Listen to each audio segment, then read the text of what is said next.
My son lay in a hospital bed with his legs suspended in a sling and his neck wrapped in a thick brace while I stood there ready to sell my own house to pay for his recovery. I was ready to liquidate my retirement fund and give him everything I had left in this world until the paralyzed woman in the bed next to him grabbed my wrist. Her grip was surprisingly strong, like iron hidden under fragile skin. Her eyes were wide with a terror so raw it made my stomach turn as she looked past me at my weeping daughter-in-law. She pulled me down until my ear was inches from her dry, cracked lips and whispered 5 words that froze the blood in my veins. Run from him right now. Before I tell you how a father's love turned into a fight for survival against the people I trusted most, tell me in the comments if you have ever discovered a venomous snake living in your own home. Hit like and subscribe to see justice served cold, because this story is about to prove that blood is not always thicker than water. My name is Curtis, and for 40 years I worked as a foreman at a logistics warehouse in Chicago. I know how to spot a crack in a foundation before the building collapses, and I know when inventory counts do not add up. Standing in that sterile emergency room surrounded by the smell of bleach and rubbing alcohol, my internal alarm bells were ringing so loud they drowned out the steady beep of the heart monitor.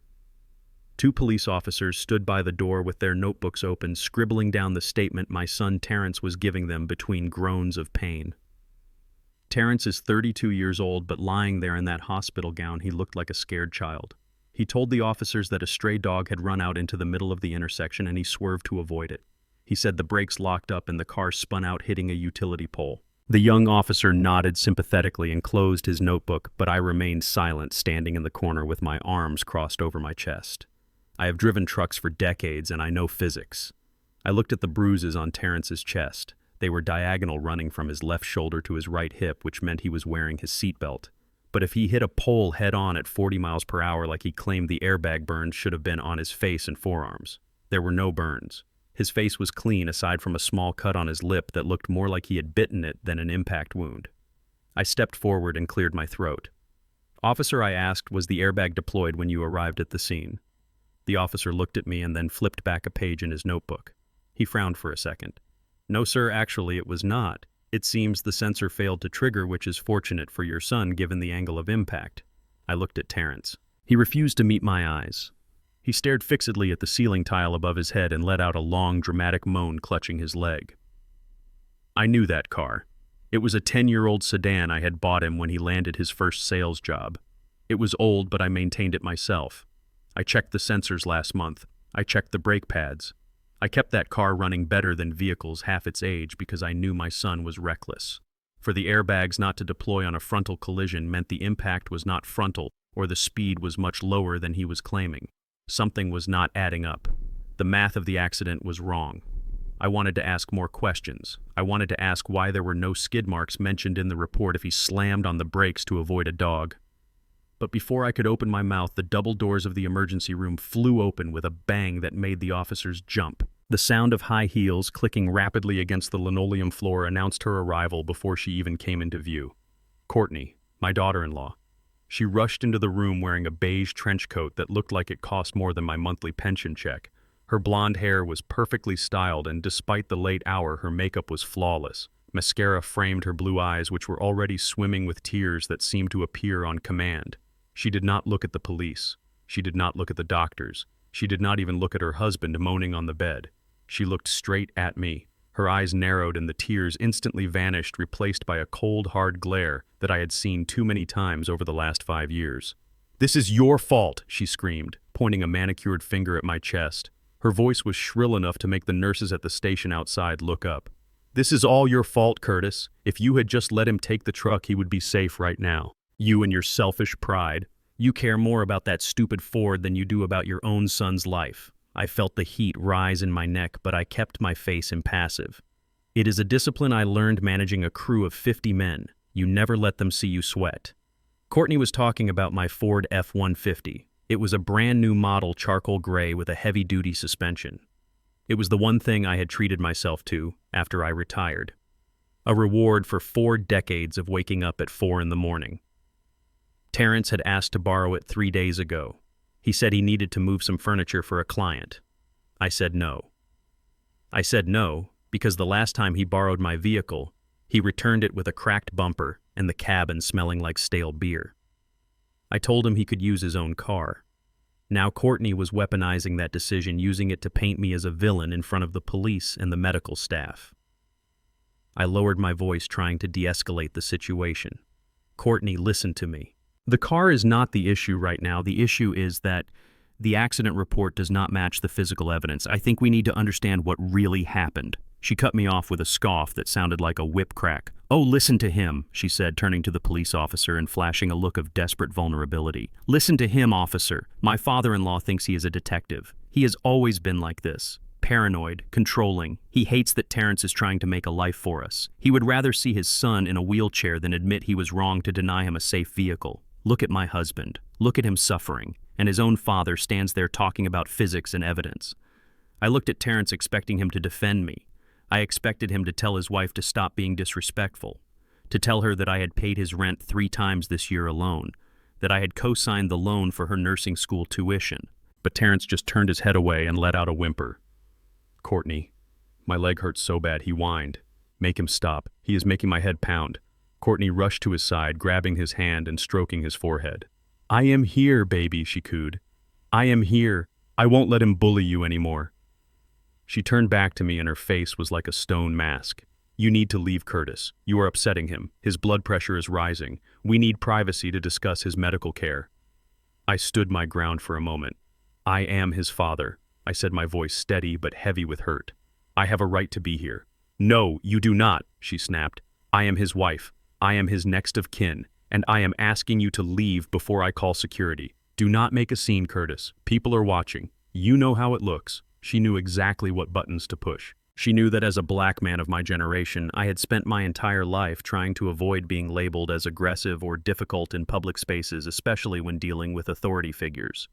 The police officer shifted uncomfortably, his hand resting near his belt. He did not know the history.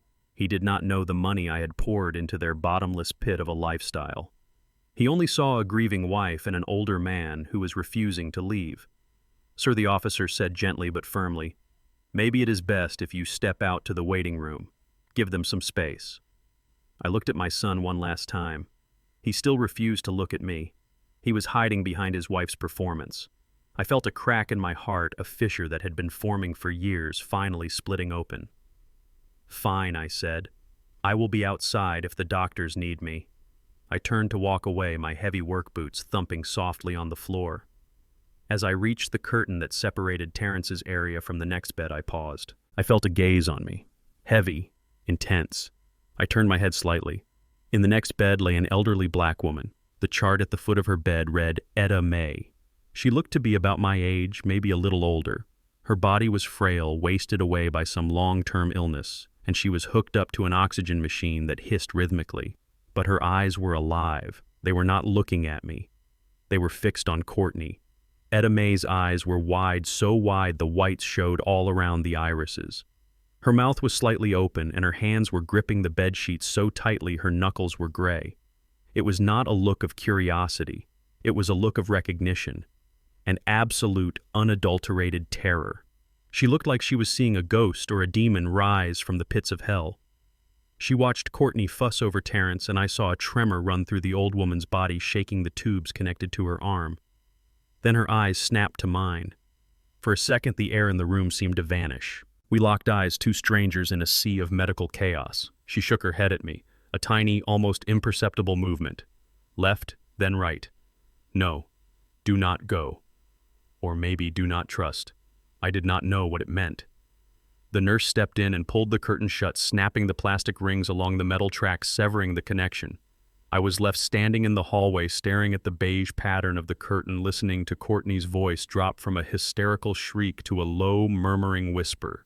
I could not hear the words, but the tone was not comforting. It sounded calculating. It sounded like a plan being hatched. I walked to the vending machine at the end of the hall and bought a black coffee that tasted like burnt rubber. I sat down on the plastic chair and stared at the double doors. My son had broken his leg. My daughter-in-law had kicked me out.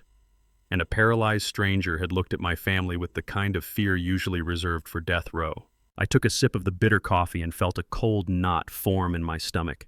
This was not an accident. I did not know what it was yet, but I knew one thing for sure. The physics were wrong. And when the physics are wrong, it means someone tampered with the equation. I decided then and there I was not going to leave. I would sit in this chair all night if I had to. I needed to see those eyes again. I needed to know what Etta May saw that I was missing. Over the next 3 days, the hospital room became a theater of the absurd, and my daughter-in-law was the star actress. Courtney only appeared during visiting hours when the lighting was best. She would breeze in smelling of vanilla perfume and expensive coffee, holding a Bible she never opened. She would position herself by Terrence's bedside and gently rest her hand on his cast, just long enough to snap a photo with her phone. Then she would spend the next 20 minutes sitting in the corner chair, ignoring her husband completely while she edited the picture and crafted the perfect caption. I watched her fingers fly across the screen. #devotedwife, #praying for a miracle, #survivor. Once the upload was complete and the likes started rolling in, she would suddenly remember she had urgent errands to run. She never emptied his bedpan. She never helped him sip water when his throat was dry. She never adjusted his pillows. I did all of that. I was the one wiping the sweat from my 32-year-old son's forehead, while his wife sat 3 feet away accepting digital sympathy from strangers. It was during these long hours of silence that I began to notice the woman in the next bed. Etta May had no visitors, no flowers, no cards, just the rhythmic hissing of her oxygen tank and the sterile white walls. The hospital staff did the bare minimum for her. They changed her IV and checked her vitals, but they did not speak to her. They treated her like a piece of furniture that just happened to be breathing. On the second day, I brought in a thermos of homemade corn chowder because the hospital cafeteria food tasted like wet cardboard. I poured a bowl for myself, and then I looked at Etta. She was staring at the steam rising from my cup. Her eyes were hungry, not just for food, but for acknowledgement. I poured a second cup and walked over to her side of the curtain. I asked her if she was allowed to eat solids. She blinked once for yes. I spent the next hour slowly feeding her spoon by spoon. She could not speak much due to the tube in her nose, but her eyes followed me everywhere. There was a desperate intelligence in them. When Courtney was in the room, Etta would close her eyes and feign sleep, but I noticed her breathing would change. It became shallow and rapid. She was terrified of my daughter-in-law. At the time, I thought maybe she was just intimidated by Courtney's loud voice and aggressive perfume. I did not realize she was playing dead to survive. On the afternoon of the third day, Terrence was finally lucid enough to have a conversation. The morphine drip had been lowered, and the reality of his situation was setting in. I was sitting by the window reading an old newspaper when he called my name. His voice was raspy. "Dad," he said. "Look at me." I put down the paper and walked over. "I am looking at you, son. You are alive. That is what matters." He shook his head, wincing as the movement pulled at his neck brace. "No. Dad, look at my face. I have a scar on my lip. My nose is crooked. I look like a monster." "You look like a man who survived a car crash," I said flatly. "Scars heal, Terrence." He licked his dry lips, and I saw the old familiar glint in his eyes, the glint that always appeared right before he asked for money. "The doctor said I need reconstructive surgery," he said. "Not just for the nose. For the leg, too. If I want to walk without a limp, I need the best orthopedic surgeon in the state, Dr. Hansen. He is private practice only. He does not take basic insurance." I felt the heavy stone of disappointment settle in my gut. Here we go. He was not worried about being alive. He was worried about his vanity and his comfort. "And who says you have basic insurance?" I asked. "You have the premium policy from your sales job. I saw the paperwork when you started." Terrence looked away. He picked at a loose thread on his blanket. "That policy lapsed, Dad. I missed a few payments.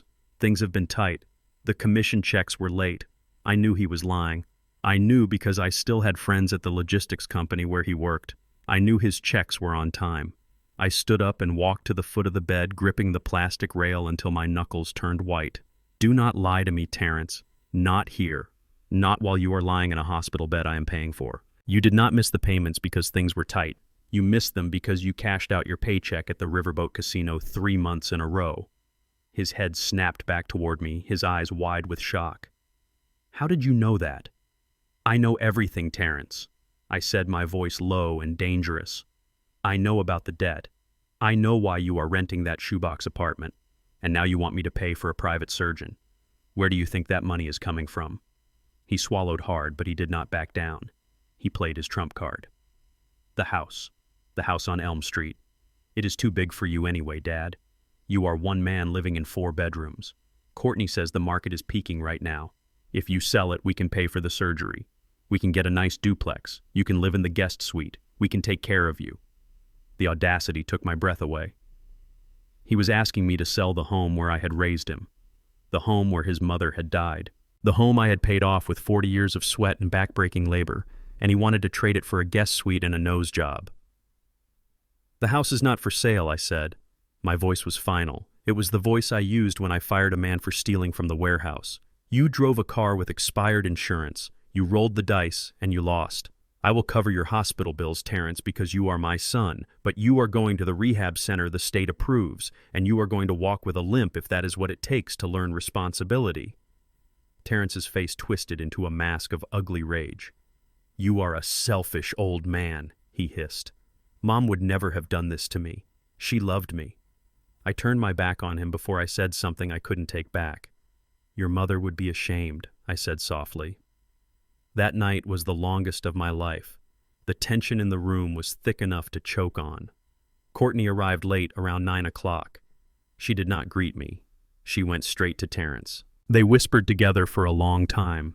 I pretended to be asleep in the uncomfortable vinyl chair, my hat pulled down over my eyes. But I was listening. I could not hear every word, but I heard enough to make my skin crawl. I heard the words power of attorney.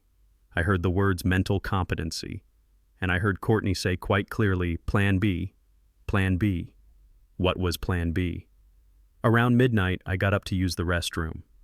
My joints were stiff and my heart was heavy. When I came back, the room was dark, lit only by the green glow of the heart monitors. Courtney had left. Terrence was snoring heavily under the influence of a sleeping pill. I walked past Etta Mae's bed to get to my chair. Suddenly, a hand shot out from the darkness. It happened so fast I almost shouted. Etta Mae's hand clamped onto my wrist with a strength that defied her frail appearance. Her nails dug into my skin, scratching me. I looked down. Her eyes were wide open, staring at me with that same intensity I had seen the first night. But this time, there was no fear. There was only urgency. She pulled on my arm, dragging me down. I hesitated. I looked at the door to make sure the nurses weren't watching. Then I lowered my head until my ear was hovering right above her mouth. Her breath smelled of the corn chowder I had fed her earlier. Listen to me, she whispered. Her voice was like dry leaves scraping together. Listen to me, Curtis. I am listening, Etta, I whispered back. She swallowed hard, gathering the strength for what she had to say. Her eyes darted to my sleeping son, then back to me. It is not about the money, she wheezed. They are not just waiting for you to die. They are going to help you along. I pulled back, slightly shocked by the accusation. Etta, you don't know what you are saying. They are greedy, yes, but they are family. She yanked me back down. Her grip was painful now. No, she hissed. I heard them. Heard.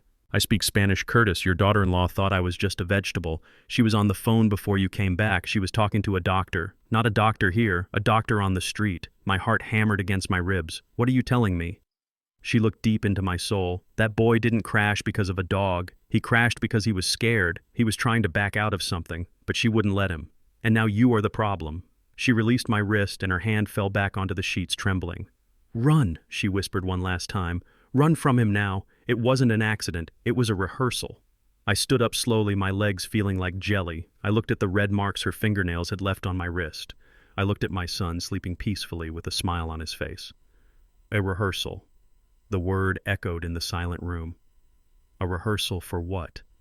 I felt a cold chill settle over me that had nothing to do with the hospital air conditioning. I sat down in my chair and watched the rise and fall of my son's chest. I did not sleep that night. I sat there and I waited for the sun to rise, wondering if I was sharing a room with my own assassin. The silence of my home, which I had cultivated like a rare garden for 40 years, was shattered the moment Courtney walked through the door. She did not knock. She did not wait to be invited. She simply unlocked the front door with the spare key I had foolishly given Terrence years ago and kicked it open. Behind her, 2 burly movers were hauling a rented hospital bed that looked like a mechanical spider. It was barely 10 in the morning, but my living room was instantly transformed from a sanctuary of peace into a chaotic command center for my son's recovery. I stood in the hallway holding my coffee mug, watching as they shoved my favorite leather armchair against the wall to make room for the bed. That armchair was where I sat every morning to read the paper. It was molded to the shape of my back. Now it was just an obstacle in Courtney's path. She was barking orders like a general on a battlefield, pointing at corners of the room and snapping her fingers. "Put the IV stand there," she shouted, "and move that rug. It is a tripping hazard. If Terrence trips, I will sue this moving company into bankruptcy." She turned to me and her eyes swept over my home with a look of undisguised disdain.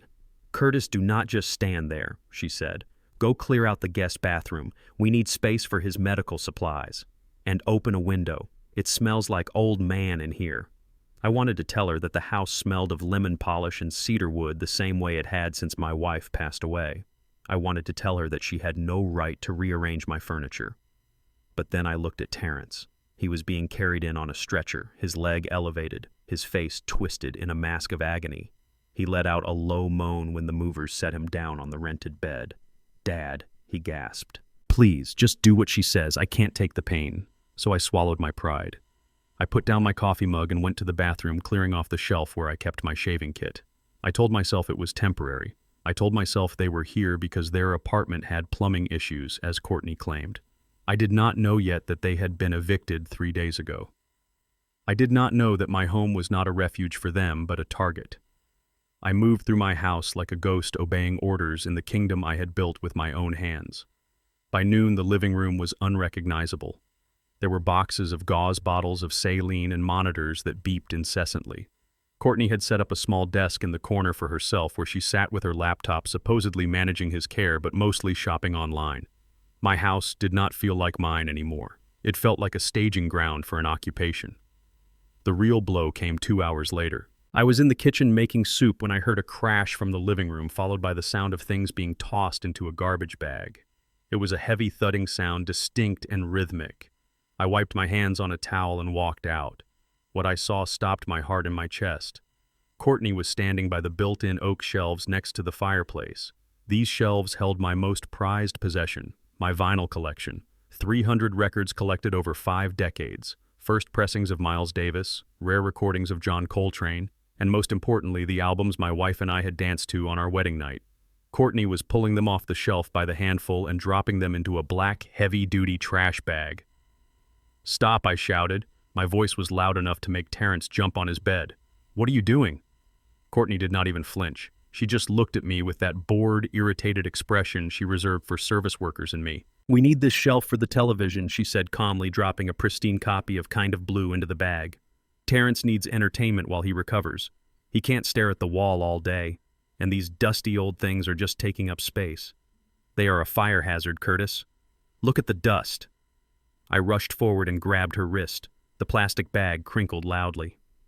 "These are not dusty old things," I said, my voice trembling with a mixture of rage and grief. "That record you just dropped. My wife gave me that for our 10th anniversary. You take them out of that bag. Now." Courtney yanked her arm away. She looked at Terrence. "Baby, tell him. Tell him the dust is bad for your allergies."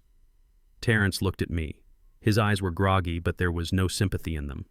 "Dad, honestly," he said, "who listens to that stuff anymore? It is just clutter. Courtney is trying to keep the environment sterile. Just let her put them in the garage or something." It was not the garage she was aiming for. I saw the way she looked at them. She saw trash. She saw garbage. She saw a barrier between her and the space she wanted to control. I realized then that this was not about space. It was about erasure. She was erasing me from my own home. She was removing the symbols of my history to make room for her future. I knelt down and pulled the bag from her hands. I did not scream. I did not hit her. I simply picked up the bag and walked it to my bedroom. I placed the records gently on my bed, smoothing out the covers. My hands were shaking. I locked my bedroom door and put the key in my pocket. When I came back out, Courtney was already mounting a flat-screen TV on the empty shelf, drilling holes into the oak wood I had polished every Sunday for 20 years. The sound of the drill screaming into the wood felt like it was boring into my own skull. I went back to the kitchen and stared at the soup boiling on the stove. The steam rose up, hot and blinding. I realized Edame was right. This was an invasion, and the casualties were already piling up. Later that evening, the house finally fell quiet. Courtney had gone out to pick up dinner, claiming she needed a break from the stress of caretaking. I was left alone with Terrence. He had been moaning for the last hour, complaining that his pain was at a 10 out of 10. He begged me for water. He begged me to fluff his pillows. He demanded I turn the air conditioning down, then up, then down again. I was exhausted. My legs ached from running up and down the stairs. "Dad," he called out, his voice weak and strained. "The pain, it is coming back. I need my meds. The doctor said every 4 hours. Please." I looked at the clock. It had only been 3 hours, but seeing my son in agony broke through my suspicion. I went to the kitchen and retrieved the orange pill bottle. I poured a glass of water. I walked back toward the living room, my footsteps silent on the carpet. I intended to go straight to him, but I stopped just outside the doorframe when I saw movement. Terrence was sitting up.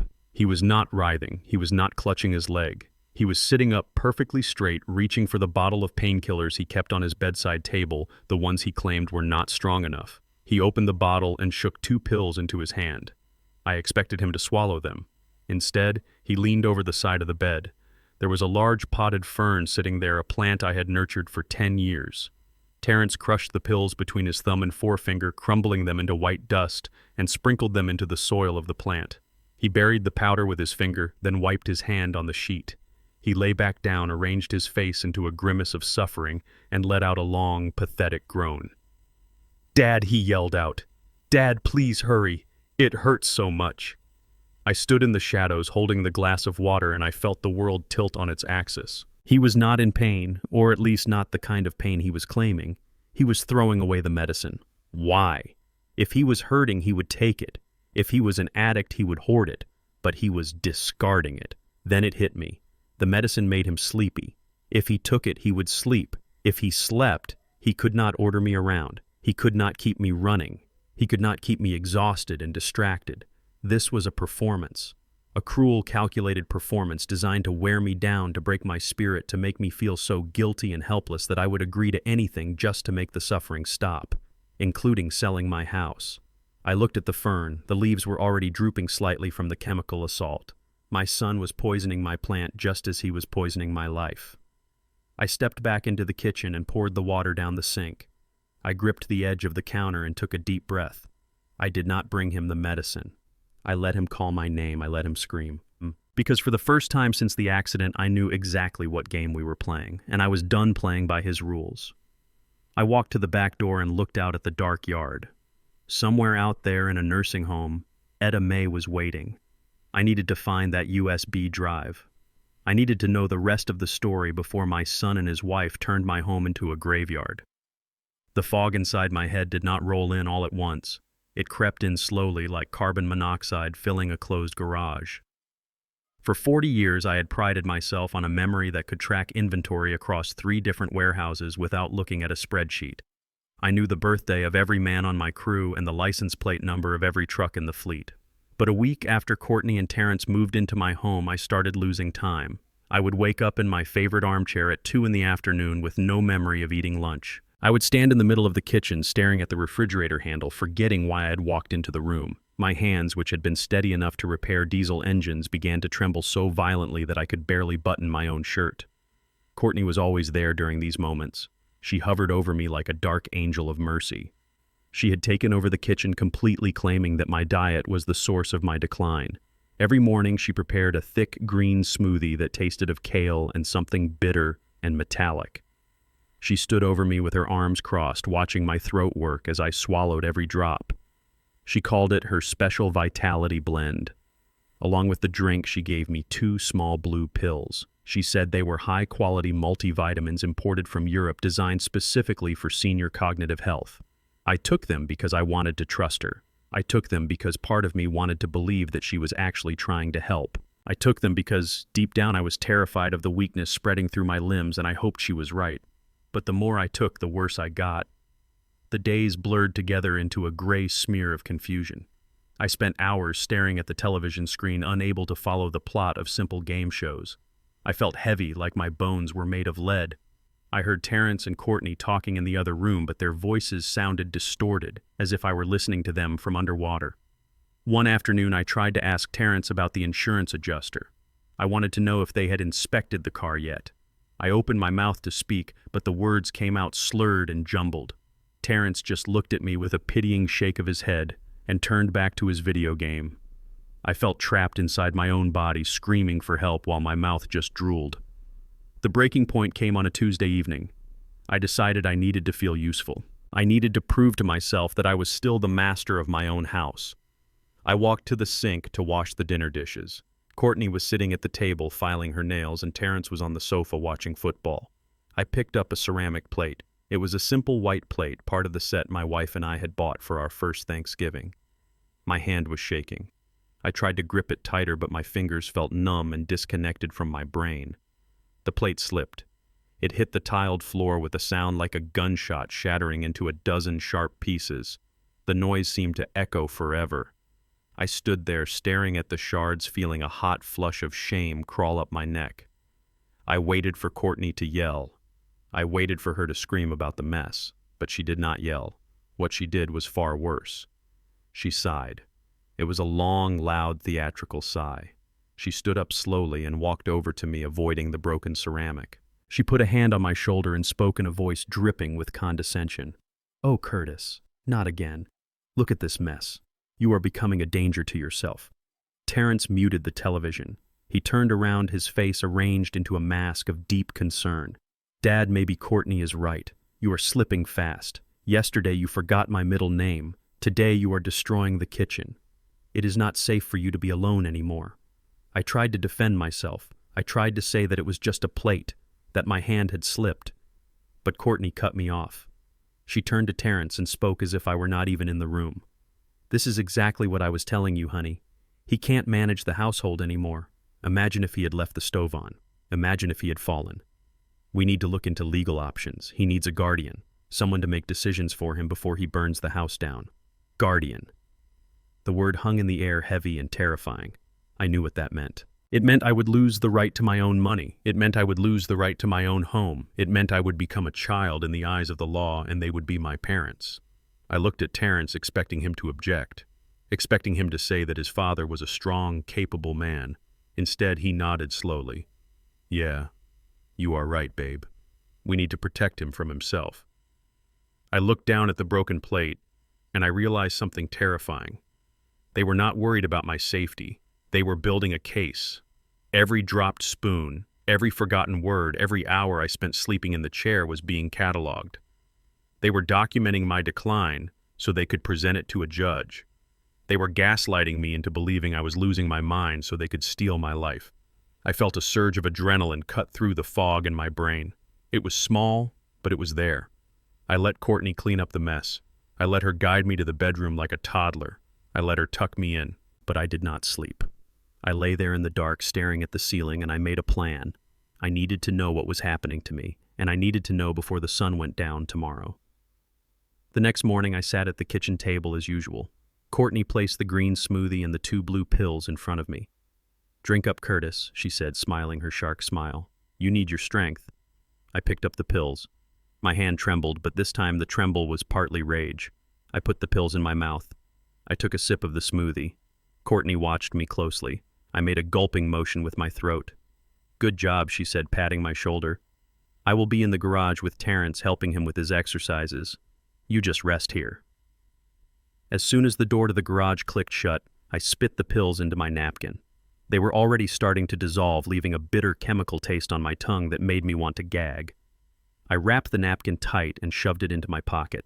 I grabbed my coat and my cane. I did not go out the front door where the neighbors might see me. I went out the back, slipping through the garden gate I had built years ago. The walk to the pharmacy was only 4 blocks, but it felt like a marathon. My legs were heavy and my balance was off. I had to stop twice to catch my breath, leaning against fences and trying to stop the world from spinning. But I kept moving. I was driven by the memory of Etta Mae's voice whispering, "Run." I pushed open the door of the neighborhood pharmacy. Mr. Henderson, the pharmacist, had known me for 20 years. He looked up from his counter and his smile faded when he saw my state. "Curtis," he said, coming around the counter. "You look terrible, man. Do you need an ambulance?" I shook my head, unable to speak for a moment. I reached into my pocket and pulled out the crumpled napkin. I opened it, revealing the 2 partially dissolved blue pills. "I need to know," I wheezed. "I need to know what these are." "My daughter-in-law says they are vitamins." Mr. Henderson put on his glasses. He picked up one of the pills with a pair of tweezers and examined the markings. He frowned. He walked back to his computer and typed something in. Then he walked to a shelf and pulled down a large bottle. He compared the pill in the napkin to the pills in the bottle. He turned back to me and his face was pale. "Curtis, who gave you these?" "Courtney," I said. "She says they are for memory." Mr. Henderson slammed the bottle down on the counter. The sound made me jump. "That is a lie," he said, his voice shaking with anger. "This is not a vitamin. This is haloperidol. It is a high-potency antipsychotic. It is used to treat severe schizophrenia or acute mania in psychiatric wards." I gripped the counter to keep from falling. "What does it do?" I asked. "It sedates you," Mr. Henderson explained. "In high doses like this, it causes confusion, lethargy, muscle tremors, and memory loss. It is a chemical straitjacket, Curtis. If you have been taking this daily, it explains why you can't walk straight. It explains why you can't think. You are being drugged." The room spun. The floor seemed to tilt beneath my feet. It was not dementia. It was not old age. I was being lobotomized in my own kitchen. Every morning I was swallowing poison served by the hands of the people who claimed to love me. They were not just waiting for me to die. They were actively erasing my mind to speed up the process. I looked at Mr. Henderson. "Will it leave my system?" I asked. "If you stop taking it now, the effects will wear off in a few days," he said. "But Curtis, you cannot go back there. This is assault. This is attempted murder. I am calling the police." "No," I said sharply. "No police yet." Mr. Henderson looked at me like I was crazy. "Curtis, they are poisoning you." "I know," I said, straightening my back. The fog was still there, but the anger was burning it away. "If you call the police now, they will claim it was a mistake. They will claim I mixed up my own meds. They will claim I am senile and confused. I need proof, real proof. I need to catch them doing it." I took the napkin back. I looked at the blue pills one last time. They looked innocent enough, just small round circles of chalk. But they were the keys to my coffin. I put them back in my pocket. "Thank you, Mr. Henderson," I said. "If anyone asks, you did not see me today." I walked back home. The wind was biting at my face, but I did not feel the cold. I felt a cold clarity settling in my chest. I was going back into the lion's den. I was going to sit at that table, and I was going to let them think they had won. I was going to play the part of the confused, dying old man better than any actor in Hollywood. Because now I knew the script, and I was writing a new ending, one where the hunter becomes the prey. I slipped back through the garden gate just as I heard Courtney's voice calling from the kitchen. "Curtis, Curtis, where are you? It is time for your afternoon nap." I opened the back door and shuffled in, letting my shoulders slump and my mouth hang open slightly. "I am here, Courtney," I mumbled. "I was just looking for the cat." "We don't have a cat, Curtis," she said, shaking her head with a smirk. "Come on, let's get you to bed." I let her lead me away. But inside my pocket, my hand was clenched into a fist around the blue pills. The war had officially begun. The walk back from the pharmacy was a blur of cold wind and colder realization. But when I stepped onto my front porch, I forced my body to relax. I adjusted my posture, slumping my shoulders forward and relaxing my jaw to mimic the confused, medicated old man my family thought I was. I unlocked the front door quietly. The house was strangely silent. Usually the television was blaring reality shows or Terrence was shouting at his video games, but today there was a stillness that felt heavy and expectant. I moved through the hallway, avoiding the squeaky floorboards out of habit, a skill I had picked up when coming home late from double shifts at the warehouse so I would not wake my wife. I headed toward my bedroom, intending to hide the undissolved pills I had saved as evidence. The door to my master bedroom was supposed to be closed. I always closed it. It was the one rule I had enforced since they moved in. This room was my sanctuary, the last place in the house that still smelled like my wife's lavender potpourri and not Courtney's overpowering vanilla perfume. But as I rounded the corner, I saw the door standing ajar by a few inches. A sliver of light from the hallway cut across the carpet. I pushed the door open. The sight that greeted me made the blood hammer in my ears. Courtney was not in the kitchen making lunch. She was on her knees inside my walk-in closet. She was hunched over the small fireproof safe I kept bolted to the floor in the back corner. The digital keypad was beeping softly. Beep, beep, Beep, click. The sound of the locking mechanism disengaging was like a gunshot in the quiet room. She pulled the heavy steel door open. I stood frozen in the doorway watching her. She did not look like a thief in a movie. She did not look nervous. She looked entitled. She hummed a little tune as she reached her hand into the dark metal box that contained 40 years of my life's work. "Courtney," I said. My voice was rough, but I kept the volume low. She did not jump. She did not scream. She simply turned her head over her shoulder and looked at me with an expression of mild annoyance, as if I were a child who had interrupted her while she was working. "Oh, there you are, Curtis," she said, standing up and brushing dust off her knees. "You really should not sneak up on people. It is bad for your heart." I walked into the closet. The space felt suddenly small and suffocating. "What are you doing in my safe, Courtney? Who gave you the combination?" She laughed, a short, dismissive sound. "Curtis, do not be dramatic. Terrence gave it to me, obviously. We were looking for his insurance paperwork. You know how you get. You hide things in odd places and then you forget where you put them. We looked everywhere else and I figured you probably locked them up in here thinking they were gold bars. You are so paranoid lately." Her lies were smooth, polished stones. She was gaslighting me right to my face, standing over my open safe. She made it sound like I was the problem, like my desire for privacy was a symptom of my decline. I looked at the safe. The door was wide open. "Get out," I said. Courtney rolled her eyes. She stepped past me, patting my arm as she went. "Relax, Curtis. I didn't find the papers anyway. You probably used them as coasters. I am going to make lunch. Try to wash your hands this time, okay?" She walked out of the bedroom, leaving the door open behind her. She did not run. She did not apologize. She acted like she owned the closet, the safe, and the man standing in front of it. I listened to her footsteps fade down the hallway, followed by the sound of the television being turned on. She was fearless because she thought I was powerless. She thought the drugs had turned my brain into mush and that I would forget this encounter in an hour. I fell to my knees in front of the safe. My hands were shaking, not from the drugs this time, but from a rage so pure and hot it felt like it could melt the steel box. I reached inside. The stack of cash I kept for emergencies, about $3,000 in hundreds, was still there. That was the first thing that chilled me. A common thief would have taken the money. A desperate person would have taken the money. But Courtney had left it. This confirmed what Etta May had warned me about. This was not a robbery. It was a takeover. They did not want a few $1,000s. They wanted everything. I pulled out the blue accordion folder where I kept my legal documents. It felt lighter than usual. I unfastened the elastic band and spread the papers out on the floor. My birth certificate was there. My marriage license was there. The title to my truck was there. But the deed to the house was gone. My heart skipped a beat. I dug deeper, frantically shuffling through the papers. I was looking for the thick, cream-colored envelope that held my estate planning documents. I found it, but it was empty. The medical power of attorney document was missing. The durable power of attorney document was missing. I sat back on my heels, staring at the empty envelope. The air left my lungs. They had taken the deed to the house, and they had taken the legal authority to make decisions for me if I became incapacitated. Suddenly, the pieces of the puzzle slammed together. The drugs, the gaslighting about my memory, the fake concern. They were not just trying to sell the house. They were setting the stage to declare me mentally incompetent.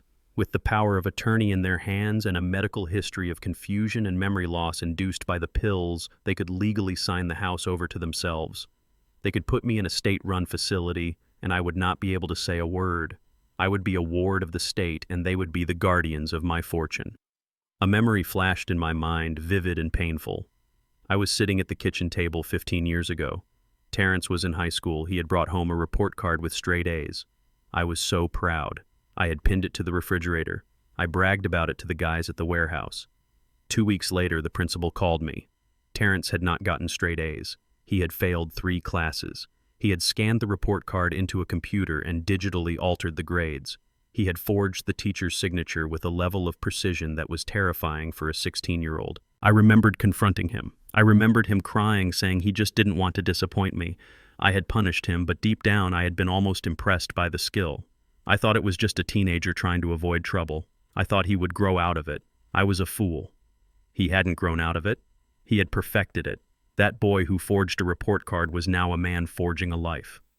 He had likely used that same skill to convince Courtney that this plan would work. Or maybe Courtney was the architect, and Terrence was the willing tool. It didn't matter anymore. The son I raised was gone. The boy I taught to ride a bike and throw a baseball had been replaced by a predator who saw his father not as a human being, but as a resource to be harvested. I looked at the empty space in the safe where the deed used to be. That piece of paper represented every drop of sweat I had shed for 40 years.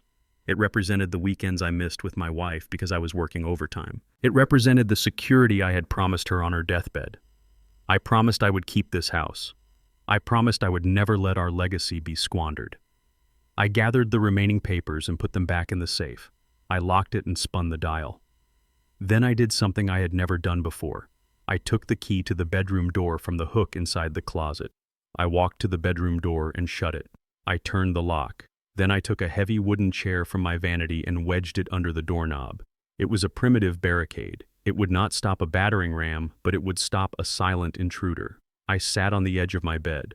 The house was quiet again, but the silence was different now. It was the silence of a trench before the whistle blows. I was behind enemy lines. My kitchen was compromised. My medicine cabinet was a weapon. My safe was breached. The people in the living room watching television were not my family. They were hostiles. I pulled the phone from my pocket.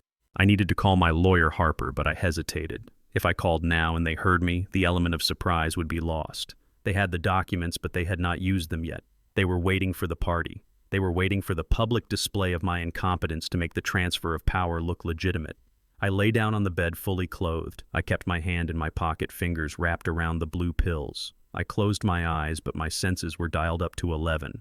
I could hear Courtney laughing in the living room. It was a light, happy sound. It was the sound of someone who thinks they have already won. Let her laugh, I thought. Let them think the old man is asleep. Let them think the drugs are working. Because when I wake up, I am not going to be Curtis the father. I am going to be Curtis the foreman. And on my shift, nobody steals from the warehouse. I stared at the ceiling fan spinning slowly above me. Tick, tick, tick. Time was running out, but for the first time in weeks, I knew exactly what time it was. It was time to go to war. I waited until the sound of Courtney's car faded down the street before I made my move. She had gone to get her nails done, a weekly ritual she claimed was essential for her mental health, while my son lay in bed and I supposedly rotted away from dementia. I grabbed my coat and my cane, moving with a speed that would have shocked them both. My destination was not the pharmacy this time. It was the hospital. I needed to find Etta May. I needed to know why a woman I had met for 3 days was the only person in the world who saw the knife held at my throat. The hospital was a fortress of bureaucracy. The front desk was manned by a young woman with tired eyes and a headset who looked at me like I was just another confused senior citizen looking for the cafeteria. I asked for Etta May. She typed on her keyboard for a moment and then shook her head. "I am sorry, sir," she said without looking up. "That patient was discharged 2 days ago. We cannot give out personal information regarding patient transfers. It is against HIPAA regulations." I gripped the counter. I knew the rules. I knew she was just doing her job. But I did not have time for rules. I summoned every ounce of charm I had, left the charm of a man who had negotiated contracts with union leaders and calmed down angry truck drivers for 40 years. I leaned in and lowered my voice, making my hand tremble just enough to sell the performance. "Miss," I said, my voice cracking slightly, "I know the rules. I respect them. But Etta left her Bible. It has a picture of her late husband in it. She was crying for it before she left. I just want to mail it to her. I don't need to see her. I just need an address to send God's word to a dying woman." I held up a small black Bible I had taken from my own nightstand. The receptionist looked at the book and then at my distressed face. Her professional mask slipped.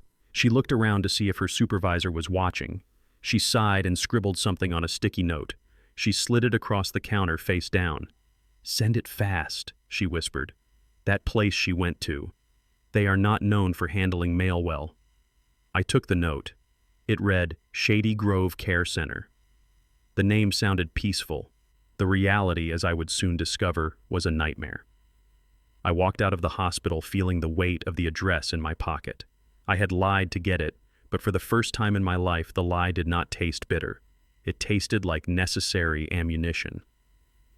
I drove my truck to the address. It was on the south side of the city in a neighborhood where the streetlights were broken and the sidewalks were cracked. Shady Grove was a squat brick building with barred windows and a lawn that had turned to brown dust. The smell hit me the moment I walked through the automatic doors. It was the smell of urine masked by industrial-strength pine cleaner and the stale odor of boiled cabbage. This was not a care center. It was a warehouse for human beings who had been discarded by society. I found Etta in room 304. She was lying in a bed with gray sheets staring at a water stain on the ceiling. The room was hot and stuffy, and the only sound was the buzzing of a fly against the window pane. When I stepped into her line of sight, her eyes widened. She tried to sit up, but her body was too weak. "Curtis," she rasped. "You came." I pulled a metal chair next to her bed. It scraped loudly against the linoleum floor. "I am here, Etta," I said, taking her cold hand. "I am not crazy. I found the pills. I know what she is doing, but I need to know why she is doing it. You said she was your nurse. Tell me everything." Etta took a shallow breath. Her voice was weak, but her mind was sharp as a razor. 2 years ago, I lived in a brick bungalow on 87th Street, she began. My husband built it. I had a garden, I had a pension, but then I had a stroke. I needed help. The agency sent Courtney. She paused, swallowing hard as if the name itself was a poison. She was an Angel Curtis. That is how she gets you. She was so sweet. She cooked for me. She brushed my hair. She called me Mama. She told me her husband was struggling, that they were trying to have a baby but couldn't afford a bigger place. She made me feel sorry for her. She made me feel like I was the only one who could help her. I listened, my stomach churning. It was the same script, the same performance she was using on me. One day she brought papers. Etta continued. She said they were for the insurance company to approve a new wheelchair. She said it was routine. My eyes were bad, Curtis. I trusted her. I signed where she pointed. Etta's grip on my hand tightened. It wasn't for a wheelchair. It was a quitclaim deed. I signed over my house for $1. $1 Curtis. And the other paper was a power of attorney. 2 weeks later, she put me in here. She sold my house. She sold my furniture. She even sold my wedding ring. And when I tried to scream, when I tried to tell the doctors, she told them I had vascular dementia. She told them I was paranoid. And because she was a nurse, they believed her. I looked around the bleak room. This was my future. This was exactly where I would be in a month if I did not stop them.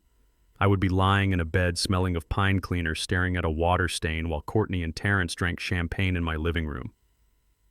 "But how do you know about the accident?" I asked. "How do you know it wasn't a dog?" Etta smiled a grim, toothless smile.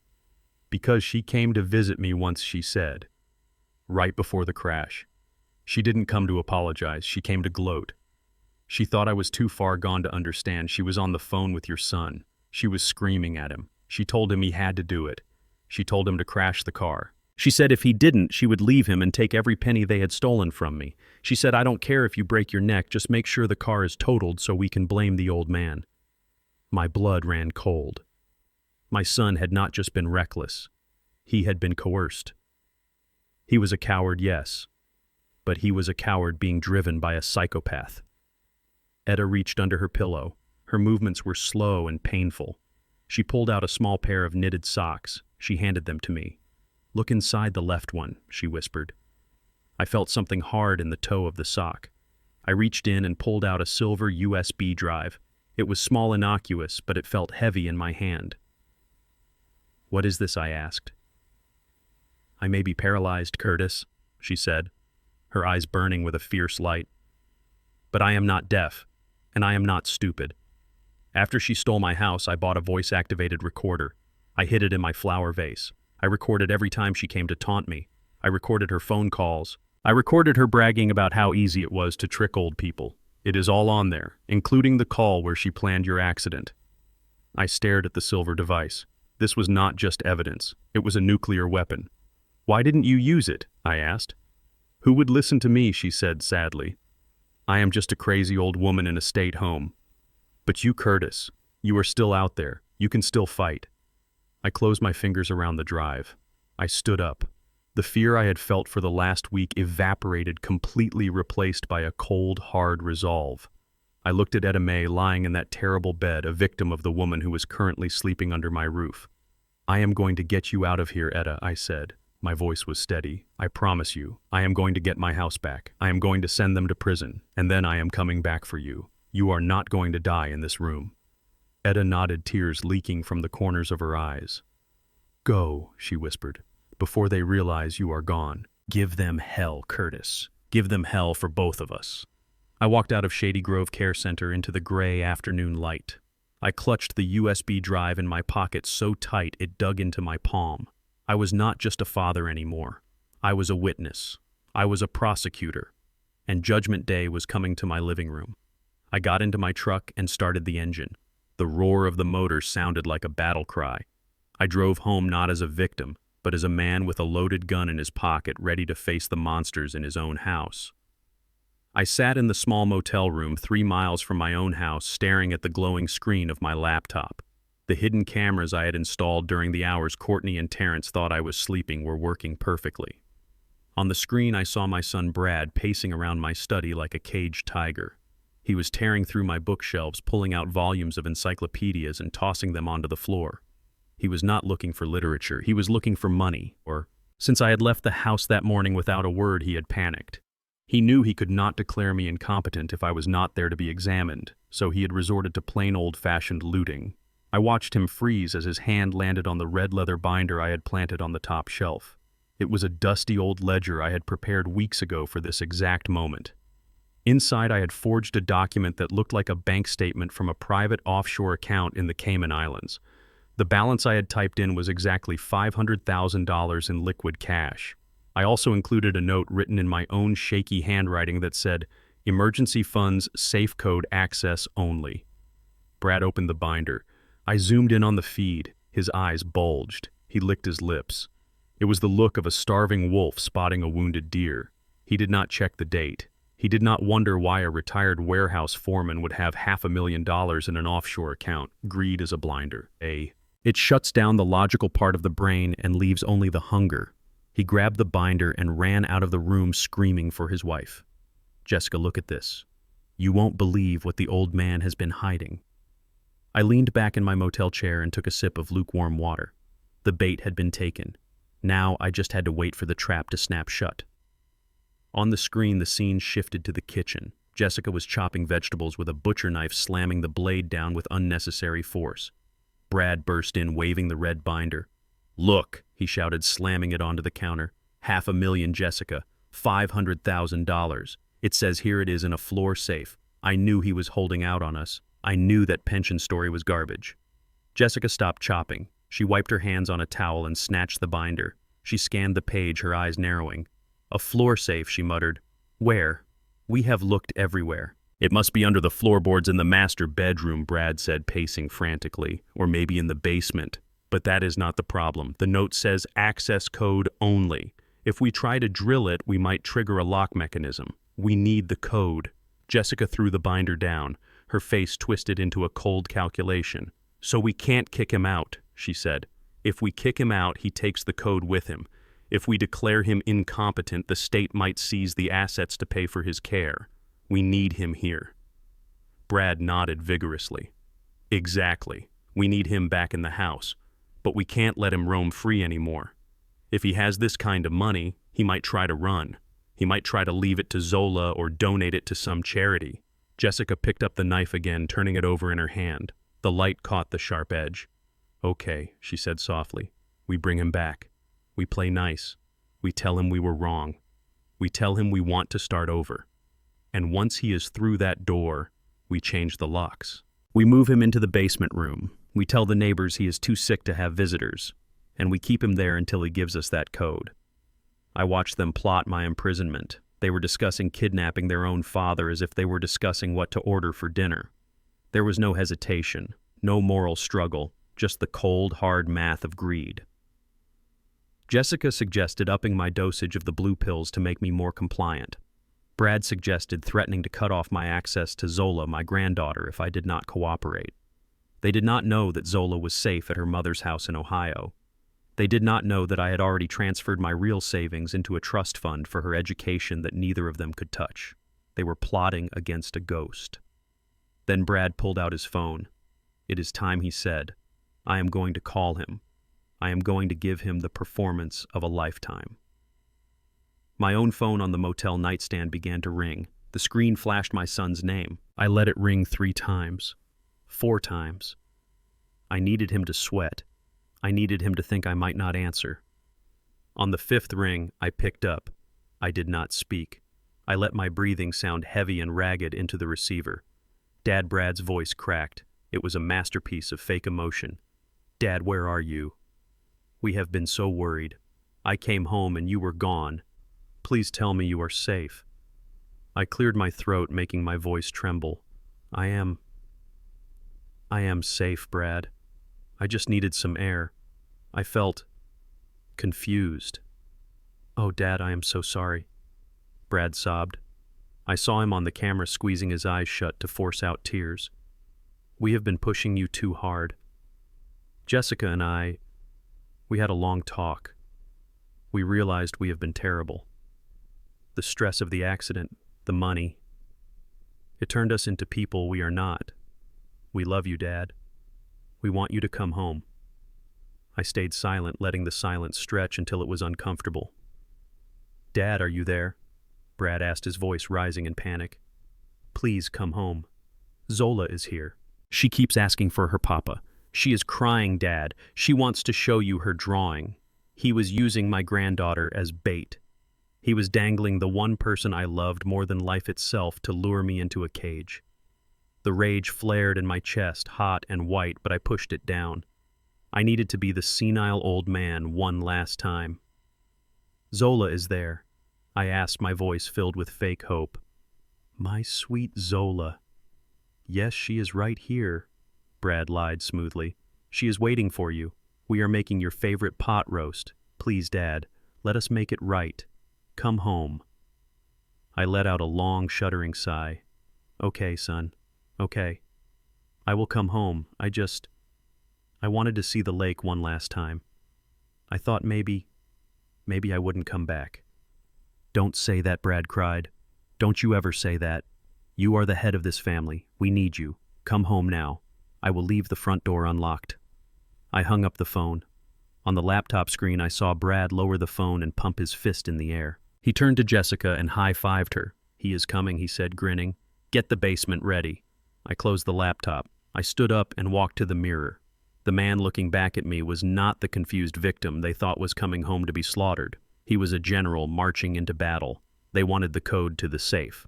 I would give them a code, all right. But it would not open a safe of gold. It would open a door to a hell they could not even imagine. I packed my bag. I checked my pocket for the USB drive from Etta May. I checked my phone to make sure the audio recorder was running. I was going back to my house. I was going back to the basement. But I was not going to be their prisoner. I was going to be their judge, their jury, and their executioner. And the sentence was going to be total destruction. I put on my hat, adjusted my coat, and walked out into the night. The game was over. The war had just begun. I stood on the front porch of the house I had paid for with 40 years of sweat and stared at the front door. The wreath of dried flowers my late wife had hung there 3 Christmases ago was gone, replaced by a generic welcome sign that looked like it cost $5 at a discount store. It was a small detail, but it screamed that I was no longer the master of this domain. I took a deep breath, checking the recording app on the phone in my pocket one last time before pushing the door open. The smell of roast beef hit me instantly, rich and savory, masking the rot that had taken hold of my family. Brad was there in an instant, wearing a smile that did not reach his eyes. He hugged me. His grip was too tight, too performative. I felt his hands patting my back, not in affection, but as if he were checking for a wire. Fortunately, I had taped the recorder to the inside of my calf under my sock. "Welcome home, Dad," he said, pulling back to look at me with feigned concern. "You look tired." "We were so worried. Come in. Sit down. Jessica made your favorite." I shuffled inside, letting my feet drag slightly on the hardwood floor, playing the part of the weary, confused old man. I allowed him to guide me to the dining room table. The table was set with the good china plates I had not seen since my wife's funeral. Jessica emerged from the kitchen, wiping her hands on an apron. She kissed my cheek. Her lips were cold and she smelled of wine. "I am so glad you are back, Wallace," she said. "We missed you." I sat down. Brad immediately reached for a bottle of expensive Cabernet. I recognized the label. It was a bottle I had been saving for my granddaughter's wedding day. He popped the cork without a second thought and filled my glass to the brim. "Drink up, Dad," he urged, pushing the glass toward me. "It will help you relax. You have had a long day." I looked at the dark red liquid. I knew exactly what was happening. They wanted me pliable. They wanted me drunk or drugged so I would be easier to manipulate. I picked up the glass, my hand trembling intentionally. I took a small sip, and then as Brad turned to serve the potatoes, I brought the napkin to my mouth and spit the wine into the thick fabric. I did this again and again throughout the meal. I pretended to gulp down the wine while actually emptying the glass into the napkin or the potted plant behind me when they weren't looking. "This is delicious," I mumbled, slurring my words slightly. "Thank you. I don't know why I left. I got confused." Brad exchanged a look with Jessica, a look of triumph. "See," he whispered to her. "He is already out of it." Then he refilled my glass. "Keep drinking, Dad," he said, his voice taking on a harder edge. "We have a lot to talk about. The alcohol is good for your circulation." I watched him pour. He was not drinking. Neither was Jessica. They were sober predators watching their prey ingest what they thought was a sedative. The roast beef tasted like ash in my mouth, but I chewed and swallowed, forcing myself to smile gratefully at the people who were plotting my demise. Then the kitchen door opened and my heart stopped. Zola walked in, my 12-year-old granddaughter who was supposed to be safe in Ohio. She looked smaller than I remembered. Her hair was messy and her eyes were red and puffy. She was wearing pajamas that looked too thin for the drafty house. She did not run to me. She stood by the door looking at her father with terrified obedience. Brad set his fork down. The fake smile vanished, replaced by the stern look of a director cueing an actor. "Zola, come here," he commanded. "Tell Grandpa what we talked about." Zola walked to the table. She looked at me and her lip trembled. "Hi, Grandpa," she whispered. I wanted to jump up and hug her. I wanted to take her out of this house immediately. But I couldn't break character. Not yet.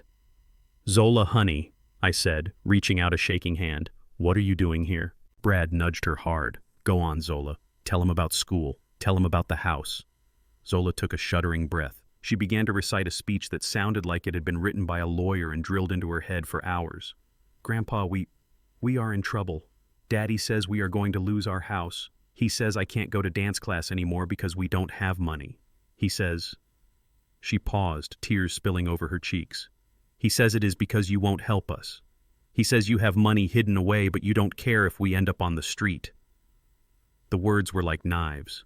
They were using a child, a 12-year-old girl, to guilt me into submission. They had weaponized her innocence. Brad leaned forward, his face twisting into a mask of tragic desperation. "See, Dad, see what you are doing. I didn't want to bring her into this, but she needs to know why her life is falling apart. She needs to know that her grandpa is sitting on a pile of cash while she cries herself to sleep." I looked at Zola. I saw the fear in her eyes. She wasn't afraid of poverty. She was afraid of her father. She was afraid of saying the wrong line. "I am sorry, Zola," I mumbled, letting a tear roll down my cheek. "I didn't know. I forgot. I forget everything these days." Jessica chimed in, stroking Zola's hair with a possessiveness that made my skin crawl. "It is okay, sweetie. Grandpa is going to fix it. Aren't you, Wallace? You are going to give us the code to the safe so Zola can keep dancing." "Right." I looked at my granddaughter. I signaled her with my eyes, a tiny wink that only she would see. It was a signal we used to use when we played hide and seek. It meant, "Stay still, I am coming for you." She blinked, surprised, but she stopped crying. I slumped back in my chair, letting my head loll to the side as if the wine and exhaustion were finally taking their toll. "I am so tired," I groaned. "I just want to help. I want Zola to be happy." "Then help us," Brad hissed, leaning over the table. "Give us the code, Wallace. The code for the offshore account. We saw the ledger. We know about the 500,000. I closed my eyes, letting out a heavy sigh. The money, yes. The money in the Cayman account. It is for the family. But what Jessica snapped. I opened my eyes halfway, looking unfocused. I set it up with a contingency. A medical contingency. The banker, Mr. Silva, he was very strict. He said I can only access the full amount if I am incapacitated. The room went silent. The clock on the wall ticked loudly. "What do you mean incapacitated?" Brad asked slowly. I licked my lips. I mean, sick. Really sick. Or mentally unfit. If I am healthy, the money stays locked for 10 more years to gain interest. But if I am unable to care for myself, then the guardian can access it all immediately to pay for my care. I saw the look that passed between Brad and Jessica. It was electric. It was the look of two people who had just been handed the key to the kingdom but realized they had to turn it in a lock made of blood. "So let me get this straight," Brad said, his voice trembling with excitement. "If you are fine, we get nothing. But if you are, say, having a severe mental breakdown or a stroke, then we get access to the $500,000. "Yes," I whispered, burying my face in my hands. "That is why I didn't tell you. I didn't want to be a burden. I didn't want to be sick." Jessica stood up. She walked behind my chair and began to massage my shoulders. Her hands were strong, digging into my muscles. "Oh, Wallace," she cooed, "you are already sick. Don't you see? You are confused. You are forgetting things. You are practically incapacitated already. We just need to make it official, for your own good." Brad nodded slowly, a dark smile spreading across his face. "Yeah, for your own good, Dad. And for Zola." I peeked through my fingers. I saw Brad pick up his phone and type a message. I knew who he was texting. He was texting the corrupt doctor they had on speed dial. He was texting the lawyer. They weren't going to wait for nature to take its course. They were going to accelerate my decline. I stood up, swaying on my feet. I need to lie down," I stammered. "I don't feel well. The wine." "Yes," Brad said, standing up and guiding me toward the basement door, not the stairs to my bedroom, but the door to the finished basement. "Go rest, Dad. We fixed up the suite downstairs for you. It is quieter there, no stairs to fall down." I let them lead me to the basement. I let them think I was a stumbling, drunk old man walking into his own prison. But as I descended the stairs, I felt the weight of the phone on my leg, recording every word. They had just admitted they wanted me incapacitated. They had admitted they knew about the money. And they had swallowed the lie about the medical clause hook, line, and sinker. Brad closed the door at the top of the stairs. I heard the distinct click of a deadbolt sliding into place. They had locked me in. I sat down on the edge of the futon in the dim basement light. I pulled the phone from my sock and stopped the recording. I saved the file. Then I sent it to my lawyer Harper with a simple text message. They took the bait. Get the police ready. I looked up at the small basement window. I could see the wheels of Brad's car in the driveway. The dinner was over. The reconciliation was a lie. But the trap I had set was perfect. They thought they had buried me in the dark. They forgot that I was a seed. And come morning, I was going to tear their world apart from the roots up. The morning sun filtered through the small basement window, illuminating the dust motes dancing in the stagnant air of my prison. I had been awake for hours, sitting on the edge of the sofa bed, listening to the footsteps above my head. Every creak of the floorboards told a story. I heard Brad pacing back and forth in the kitchen, his heavy steps betraying his anxiety. I heard the sharp click of Jessica's heels as she moved with purpose, likely preparing the next stage of my undoing. Around 10 o'clock, the heavy deadbolt on the basement door slid back. I slumped my shoulders, instantly transforming from a vigilant warrior into a defeated old man. Brad walked down the stairs first, followed by a man I had never seen before. The stranger was short, with slicked-back hair and a suit that looked expensive but fit poorly. He carried a leather briefcase that looked more like a prop than a medical tool. Brad gestured toward me with a hand that trembled slightly. "Here he is, doctor," he said, his voice laced with fake sorrow. "My father, Wallace. He has been like this since yesterday, confused, aggressive. He does not even know where he is." The man who Brad called a doctor did not introduce himself to me. He did not offer a hand to shake. He simply pulled a metal folding chair from the corner and sat opposite me. He opened his briefcase. There was no stethoscope inside. There was no blood pressure cuff. There was only a stack of legal forms and a gold pen. I looked at him with glassy eyes, letting my mouth hang open slightly. "State your name for the record," the doctor said, his tone bored and flat. I looked at Brad. He nodded encouragingly. "Tell Dr. Evans your name, Dad." I am Wallace," I stammered. I need to go to work. The shift starts at 6. Dr. Evans did not check my pupils. He did not ask about my medical history. He simply checked a box on his form. Disorientation regarding time and place, he muttered aloud as he wrote. I decided to push the performance. I looked at the doctor and grabbed his wrist. My wife, I whispered urgently. Mary, she is waiting in the car. Tell her I will be right out. We are going to the drive-in movie. Mary had been dead for 5 years. Brad let out a long sigh, a performance for the doctor's benefit. You see, doctor, he is living in the past. It is getting worse. Yesterday he tried to attack my wife because he thought she was an intruder. We are terrified for his safety, and ours. The doctor nodded, lacking any genuine empathy. It seems like a clear case of advanced dementia with paranoid delusions. I can certify him as incompetent immediately. The court will grant you emergency guardianship by the end of the week given the violent tendencies you described. I sat there and watched them sign away my freedom. This man was not a doctor. He was a hired gun, a mercenary with a medical license who likely made his living facilitating scams like this. He did not care that I was lucid. He cared about the envelope of cash I saw bulging in Brad's back pocket. I let out a low moan and rocked back and forth, hugging my knees. Inside my mind, however, I was memorizing the doctor's face. I was memorizing the name on his badge, Doctor. Evans was going to lose his license. I would make sure of that. But for now, I had to be the madman they paid for. After the doctor left, the atmosphere in the basement shifted. The tension did not dissipate, it thickened. Around noon, Jessica came down the stairs. She was carrying a tray with a steaming mug of tea and a plate of soft cookies. She wore a floral apron and a smile that did not reach her eyes.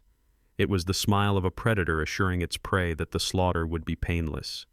Here you go, Wallace, she cooed, setting the tray on the small coffee table. I made you some herbal tea. It will help with the agitation. The doctor said you need to stay hydrated. I looked at the tea. The liquid was dark, almost black, and it smelled of chamomile and something else. Something chemical and bitter that tried to hide under the scent of flowers. I knew that smell. It was the same smell as the crushed pills I had found in the plant upstairs. They were done waiting for the pills to work slowly. They were upping the dosage. They wanted me unconscious for whatever came next. Thank you, Jessica, I mumbled, reaching for the cup with a shaking hand. You are a good girl. She sat on the arm of the sofa watching me. She was not going to leave until I drank it. Drink it while it is hot, she urged. I lifted the cup to my lips. The steam hit my face, carrying that chemical warning. I feigned a sudden spasm. My hand jerked violently and I splashed a little of the hot liquid onto my lap. Ouch, I cried, dropping the cup back onto the saucer with a clatter. Careful. Jessica snapped, her patience fraying for a split second before she recovered her composure. Let me help you. She reached for a napkin to dab at my pants. In that split second, while her head was bowed and her eyes were focused on my leg, I moved with the speed of a man half my age. I tipped the contents of the mug into the large decorative vase of fake hydrangeas that stood on the table next to me. The dark liquid disappeared into the dense artificial moss at the base of the flowers. When she looked up a second later, I was bringing the empty cup back to my lips, tilting my head back and swallowing air. I let out a satisfied sigh and set the empty cup down. That was good, I said, wiping my mouth. Jessica peered into the empty cup. She smiled. Good. You will feel sleepy soon, Wallace. Just close your eyes. We will take care of everything. She took the tray and went upstairs. As soon as the lock clicked, I stood up and walked to the vase. I could smell the acrid odor of the drugs rising from the plastic flowers. I pulled out my phone and took a close-up photo of the stained moss. Then I went back to the sofa and waited. I knew the script. I had to play the part. 10 minutes later, I let my body go limp. I sprawled out on the sofa, letting my mouth fall open, and my breathing turn heavy and rhythmic. I was playing dead to stay alive. 20 minutes later, the door opened again. This time, both Brad and Jessica came down. They moved quietly, whispering to each other. Is he out? Brad asked. He drank the whole cup, Jessica replied. He should be out cold for at least 4 hours. That dose would knock out a horse. Brad walked over and prodded my shoulder. Dad, he said loudly. Dad, can you hear me? I did not move. I did not flinch. I kept my breathing steady, focusing on the rise and fall of my chest. He is gone, Brad said with a laugh.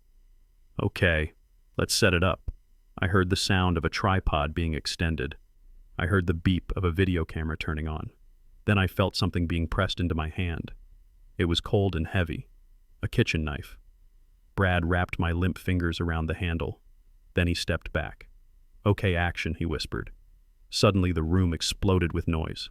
But I was not the one making it. Brad began to scream. "Dad, stop! Put the knife down! Dad, please don't hurt me!" I heard the sound of breaking glass. Brad had picked up a lamp and smashed it against the wall. He kicked the coffee table, overturning it. He grabbed the cushions from the sofa and threw them around the room. Jessica screamed in the background, a shrill, terrified sound. "Help! He is going to kill us.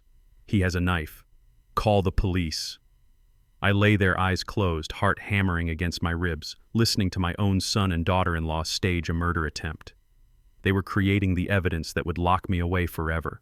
The video would show a chaotic room, a smashed lamp, and me passing out on the sofa with a weapon in my hand. The audio would tell the story of a violent rampage. It was evil. It was perfect. Brad ran over to me and grabbed my shirt, shaking me violently. "Dad, wake up! Look what you did, you crazy old bastard!"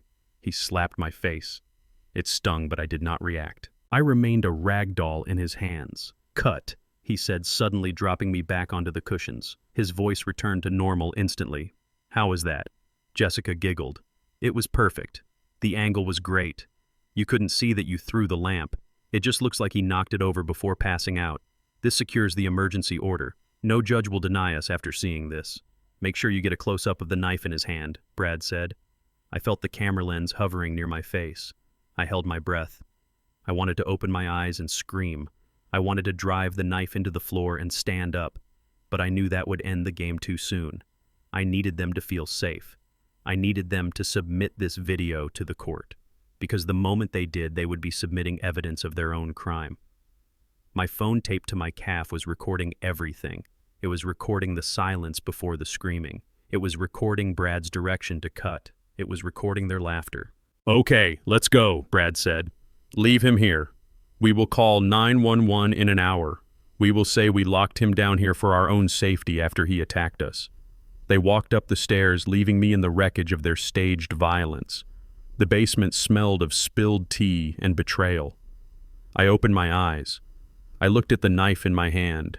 It was a bread knife, dull and serrated. It was the only tool they thought I was worthy of. I sat up slowly. I took the knife and placed it carefully on the table. I looked at the smashed lamp. I looked at the overturned table.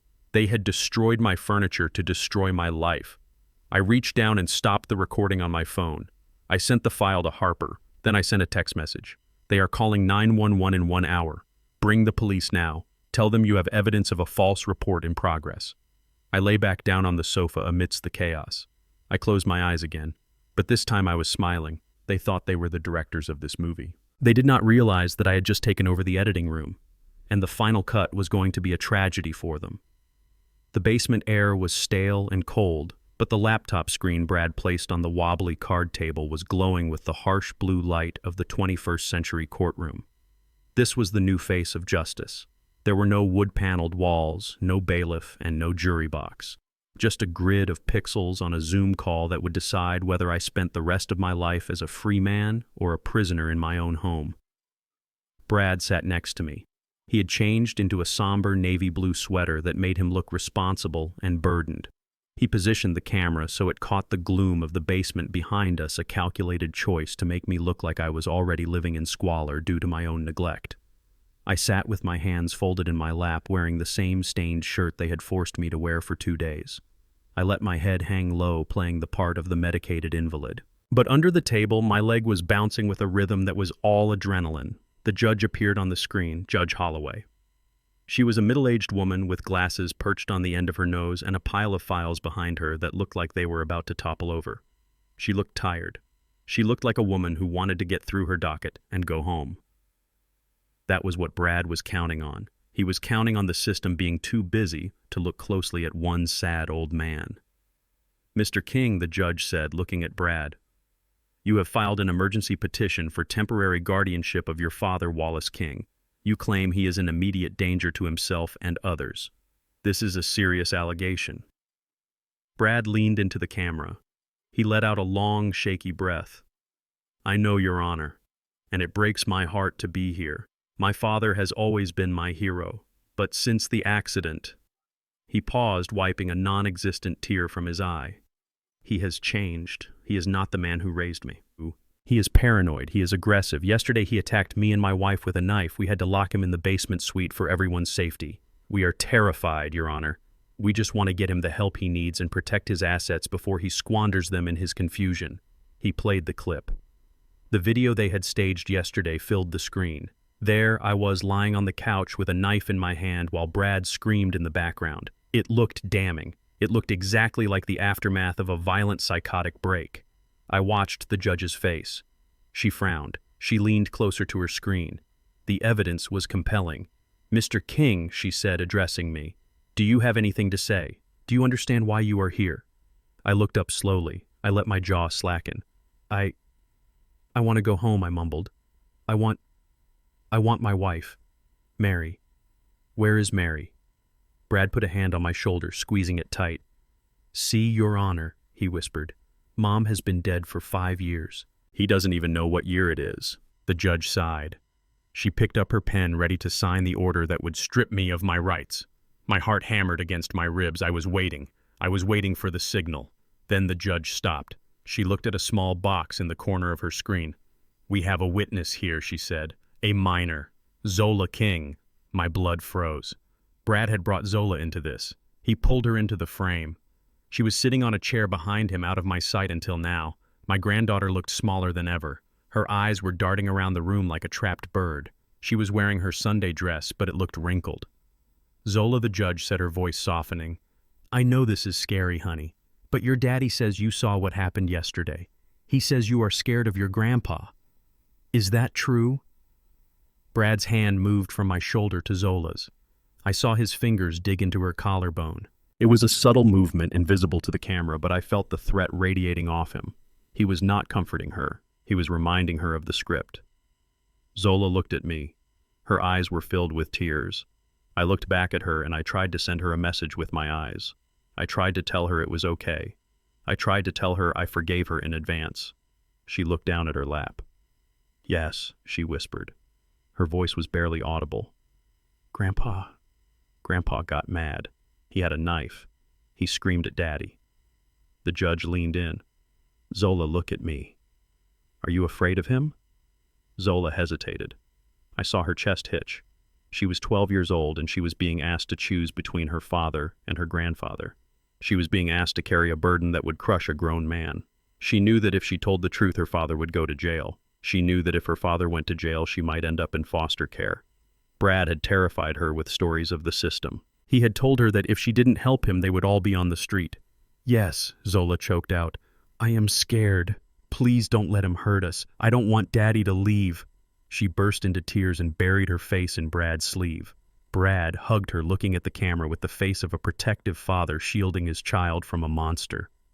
"You see, Your Honor," Brad said, his voice trembling with righteous indignation. "He has traumatized her. Please grant the guardianship.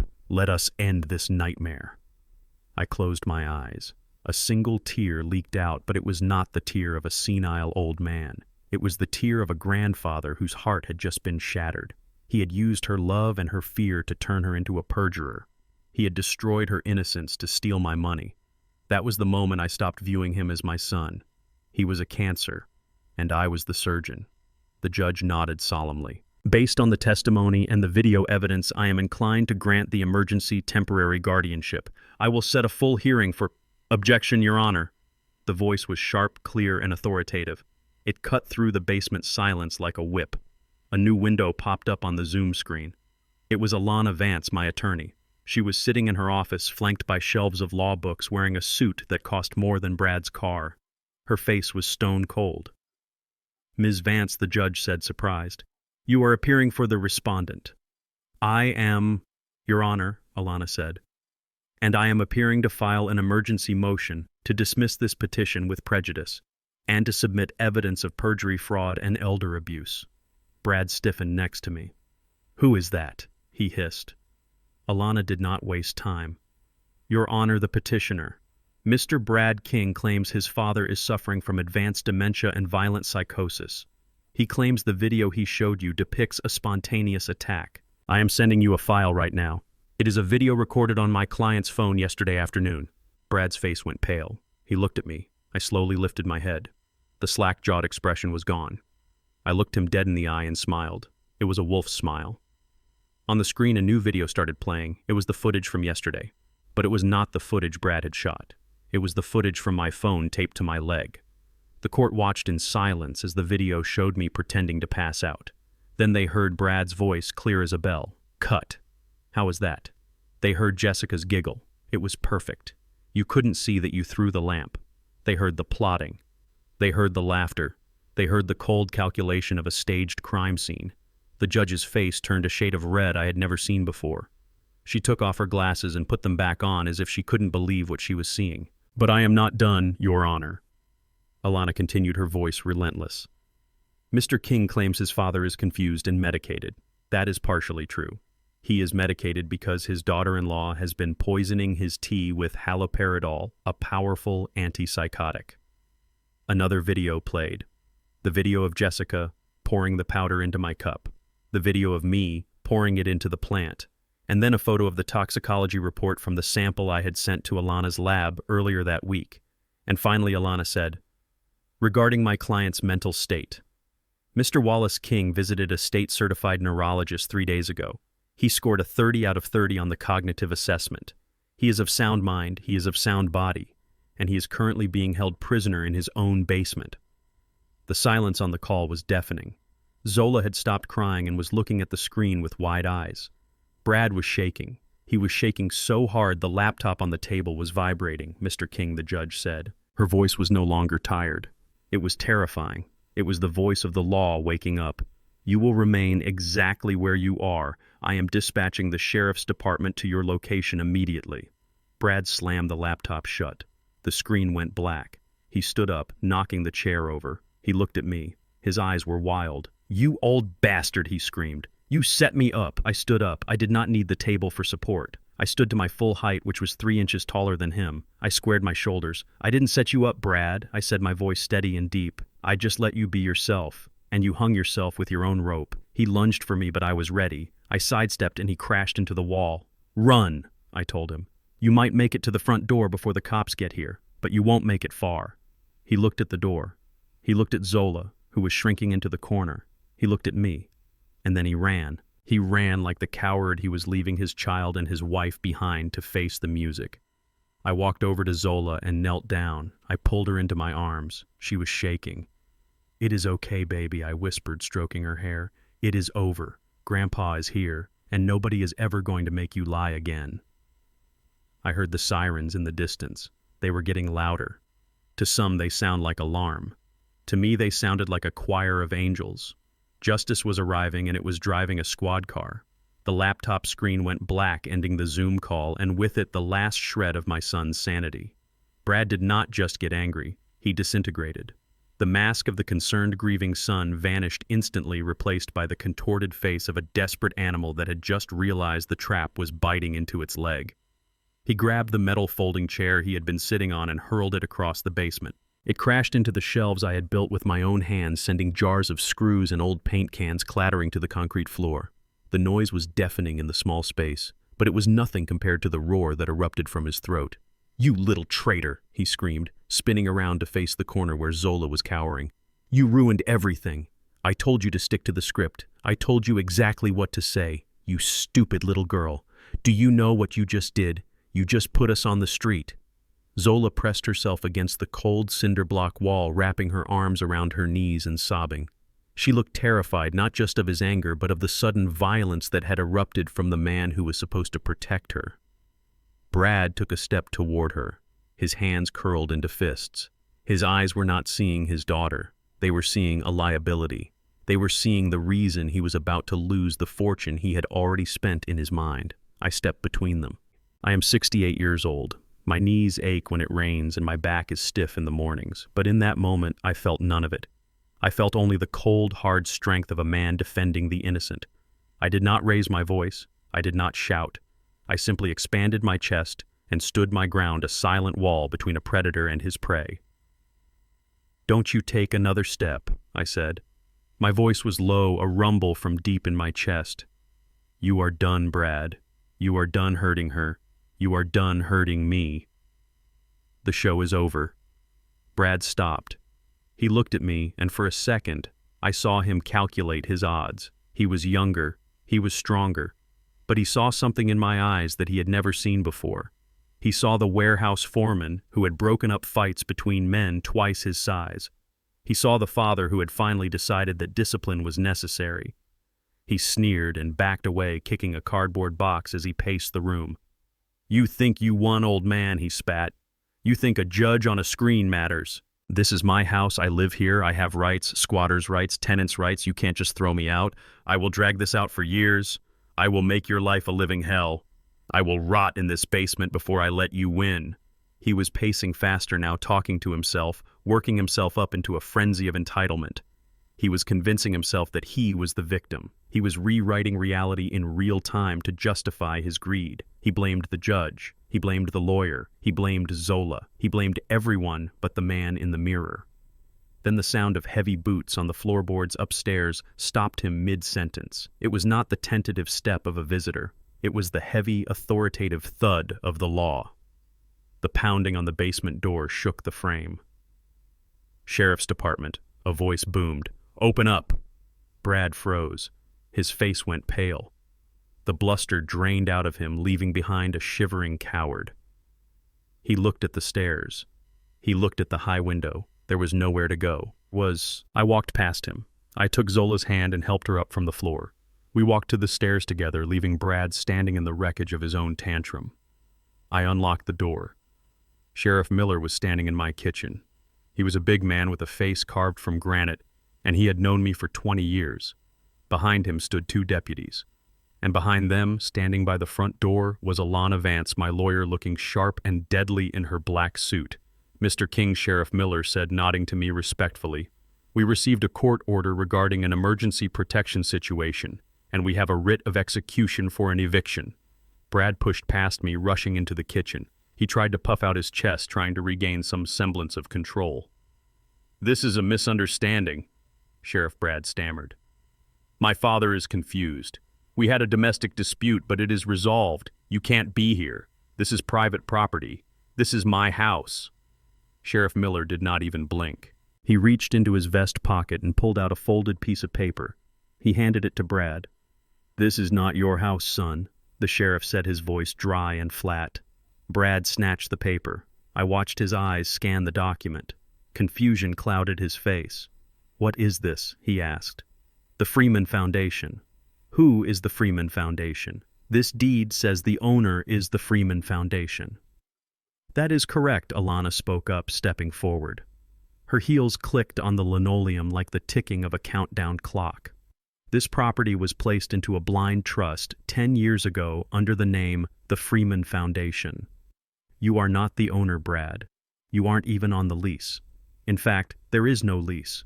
You are a guest who has overstayed his welcome by 3 months and has caused significant damage to the property."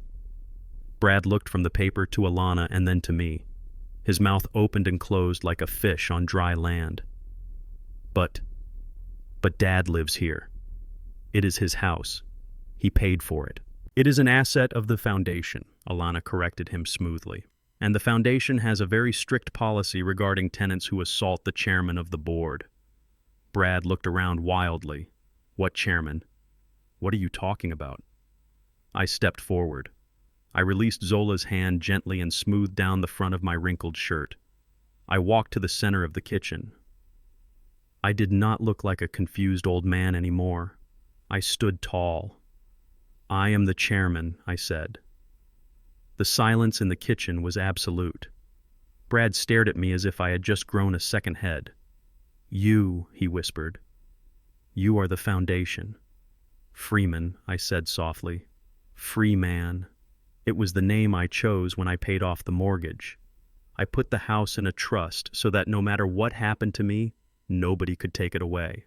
Not the banks, not the government, and certainly not a greedy, ungrateful son. I pointed to the door, the same finger I had used to point him toward his first day of school, the same finger I had used to show him how to hold a baseball bat. Now it was pointing him toward oblivion. "The Freeman Foundation has voted, Brad." I said, "Your tenancy is terminated, effective immediately. You have 5 minutes to gather your personal effects. Anything left behind will be considered abandoned property and donated to charity." Brad began to shake. It wasn't the shaking of rage this time. It was the shaking of total collapse. But where will I go? I have no money. You froze the accounts. That sounds like a tenant problem, not a landlord problem, I said. He turned to Jessica, who was standing by the sink, clutching a dish towel, her face gray with shock. "Jessica, do something," he pleaded. "Talk to him." Jessica looked at Brad. She looked at the sheriff.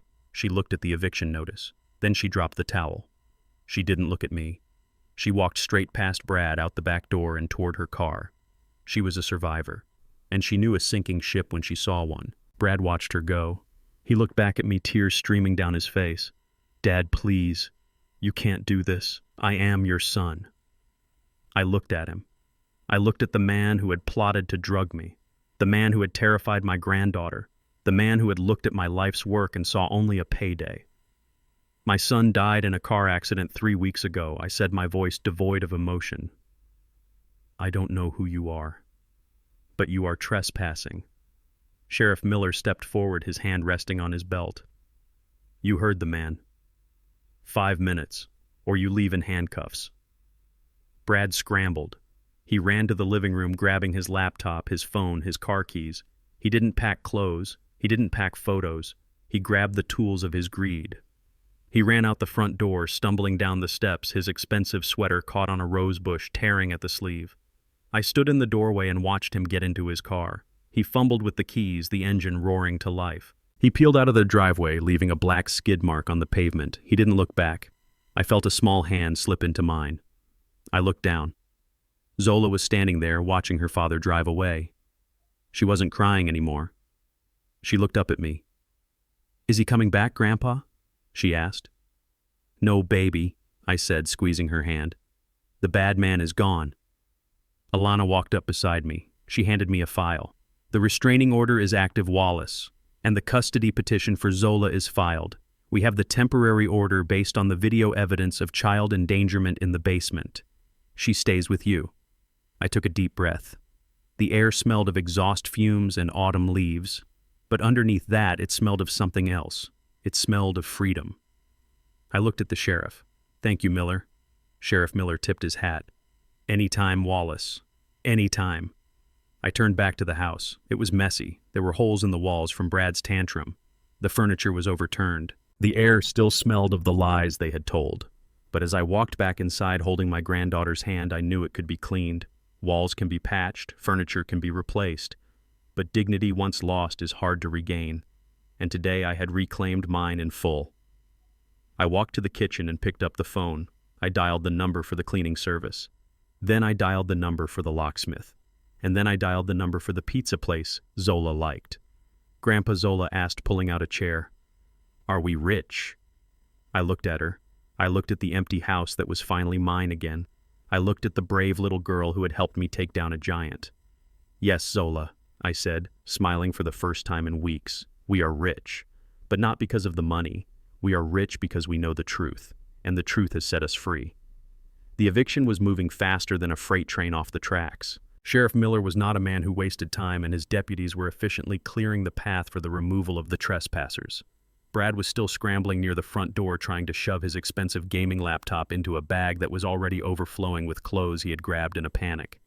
He looked pathetic. He looked like a rat trying to carry a piece of cheese out of a burning building while ignoring the other rats he had trampled to get it. But Jessica was the one who drew my attention. She was moving with a frantic energy that bordered on hysteria.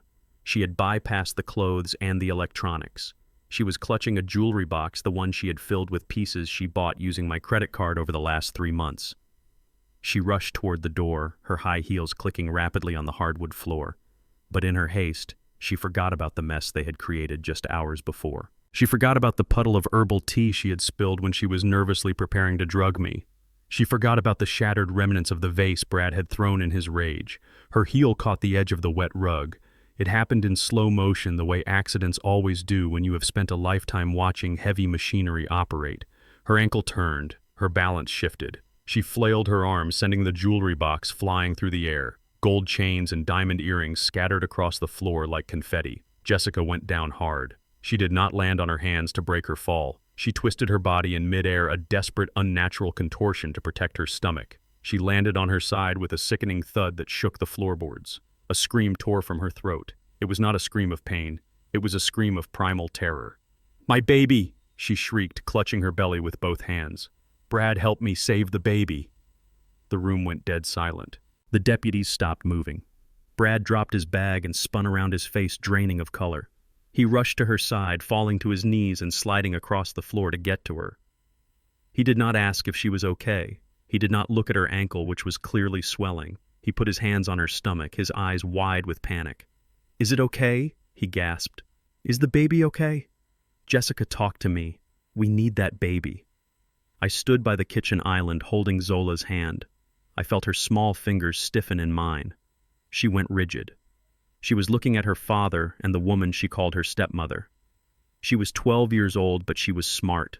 She knew what that scream meant. She knew what those hands on the stomach meant. Zola had been an only child. Her mother had left when she was 2, and Brad had raised her, or rather dragged her along on his various schemes. He had always told her it was just the two of them against the world. He had told her that Jessica was just a friend, just a helper. Even when they moved in together, he had downplayed the relationship, telling Zola that Jessica was there to help take care of Grandpa. But now the truth was sprawling on the floor. "You are pregnant," Zola whispered. Her voice was barely audible, but in the silence it sounded like a thunderclap. Jessica looked up. Her face was twisted in pain, but her eyes were cold. She didn't deny it. She didn't try to comfort the child standing 10 feet away. She just glared. "Yes, I am pregnant," she hissed. "And if I lose this baby because of your crazy grandfather, I will sue you all into oblivion. Brad, get me up. Get me to a doctor. This is the only air that matters now."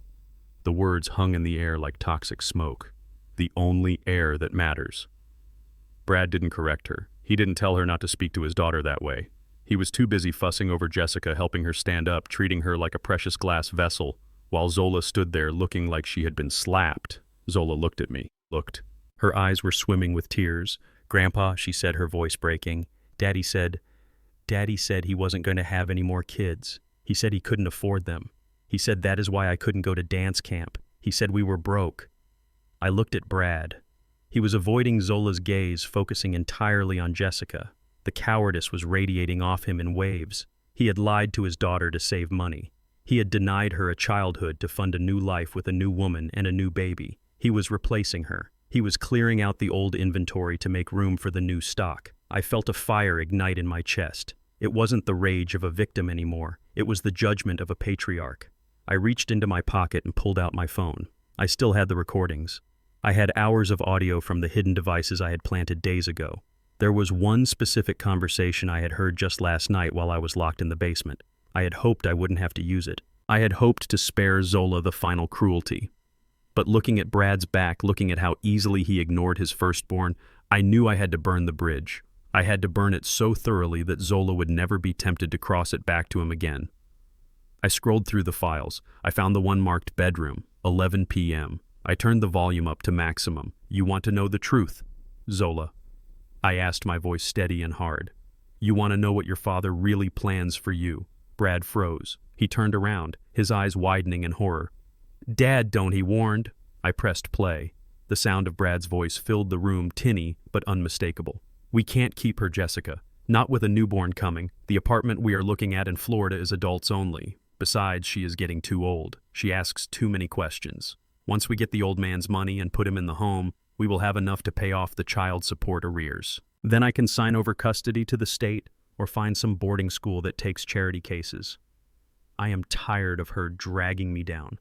I want a fresh start. Just you, me, and the baby." The recording ended. The silence that followed was heavy enough to crush bones. Zola made a sound I will never forget. It wasn't a cry. It was a gasp, a sharp intake of breath as if she had been punched in the gut. She stepped back, shaking her head violently. "No," she whimpered. "No, Daddy didn't say that. That is not true." Brad stood up. He didn't deny it. He didn't apologize. He looked at me with pure hatred. "You illegal wiretapping old fossil," he shouted. "You had no right to record that. That was private. He admitted it. He didn't even try to lie to her. He was more angry about being caught than he was about breaking his daughter's heart. Zola looked at him.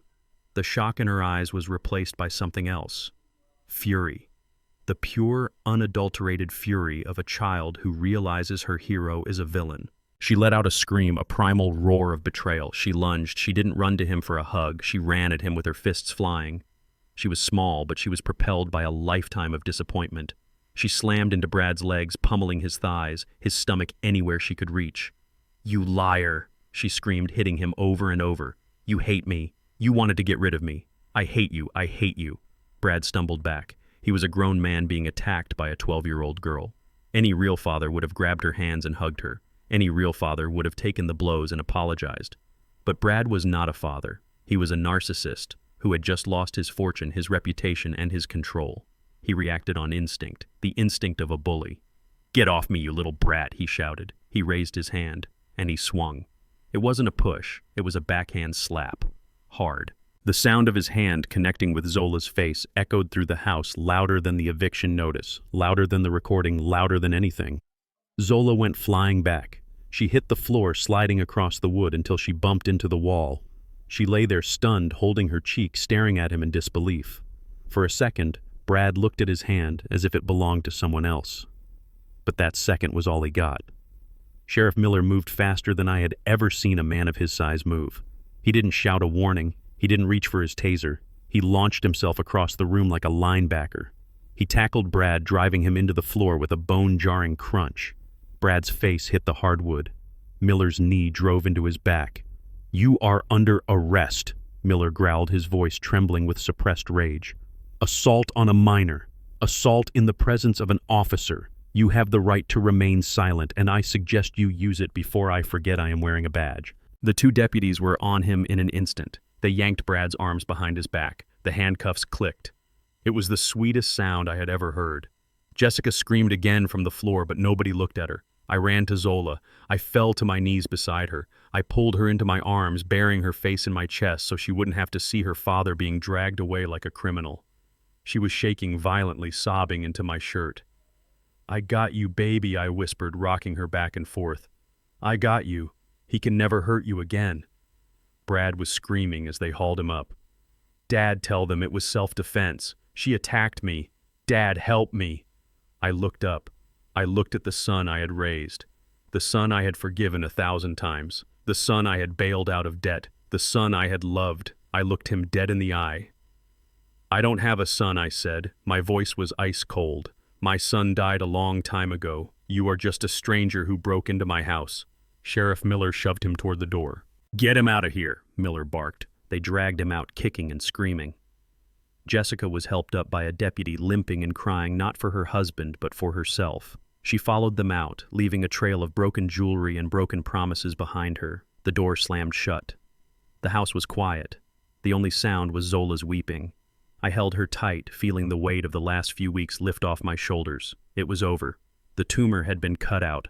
The wound would leave a scar, yes, but wounds heal. Cancer kills. And today we had chosen life. I looked around the room. It was messy. It was chaotic. But for the first time in months, it felt clean. I kissed the top of Zola's head. "We are going to be okay," I told her. And this time I knew it wasn't a lie.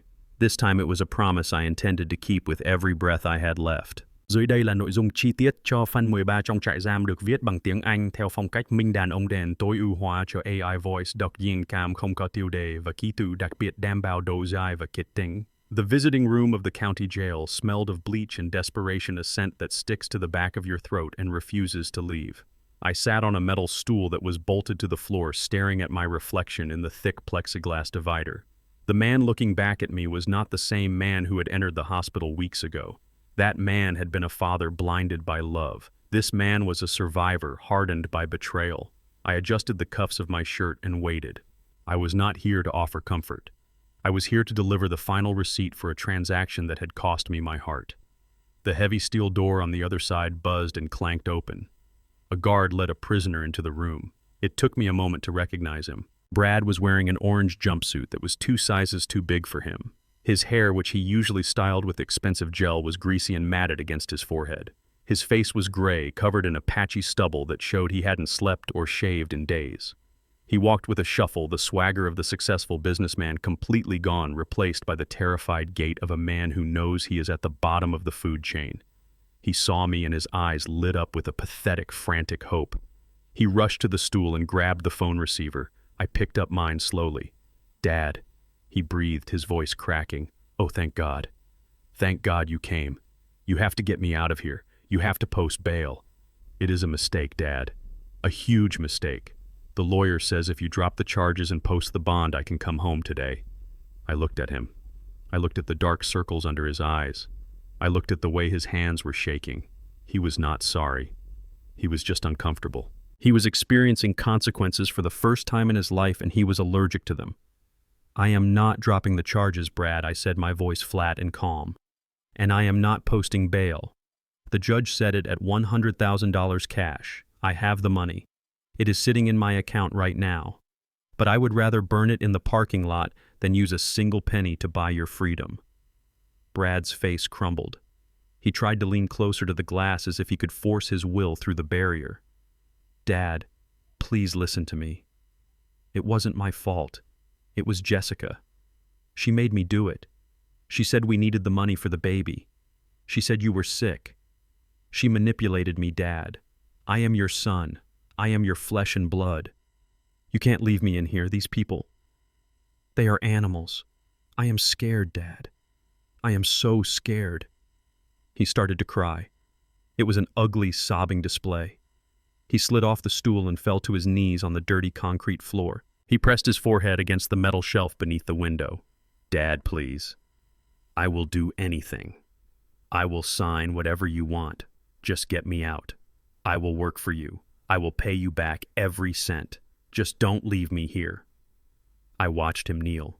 I remembered the times I had knelt to tie his shoes. I remembered the times I had knelt to fix his bike. I had spent my life kneeling so he could stand tall, and this was how he repaid me, by kneeling only when he needed something. "Stand up," I commanded. He looked up, tears streaming down his face. "Dad." "Stand up," I repeated, sharper this time. "You look pathetic. You wanted to be a big man. You wanted to run the family. Big men don't kneel when they get caught. They take their punishment." Brad pulled himself up.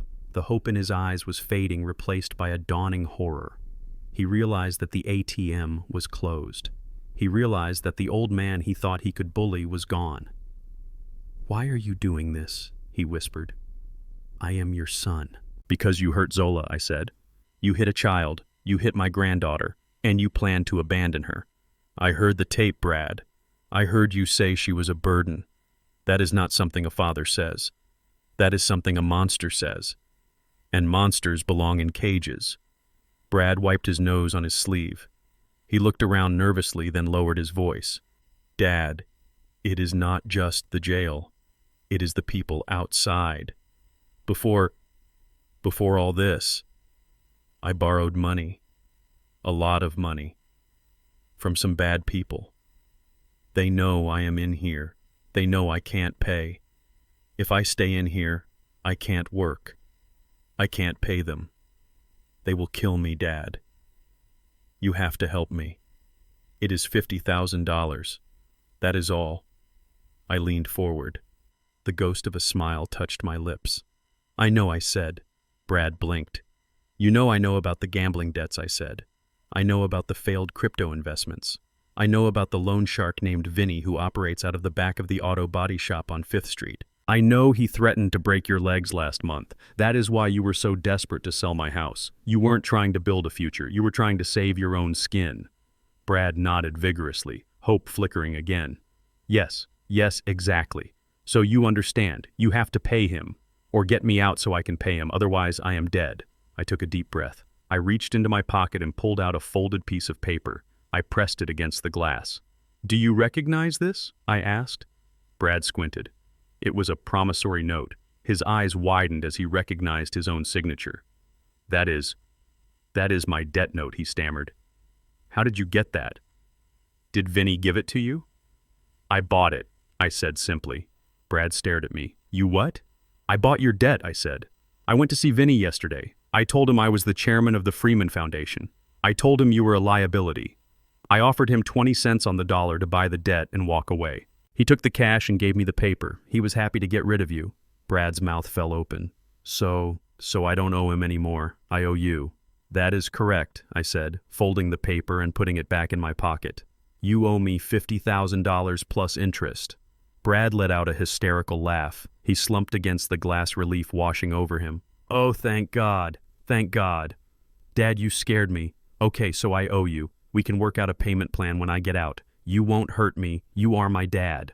I looked at him with pity. You still don't get it, do you?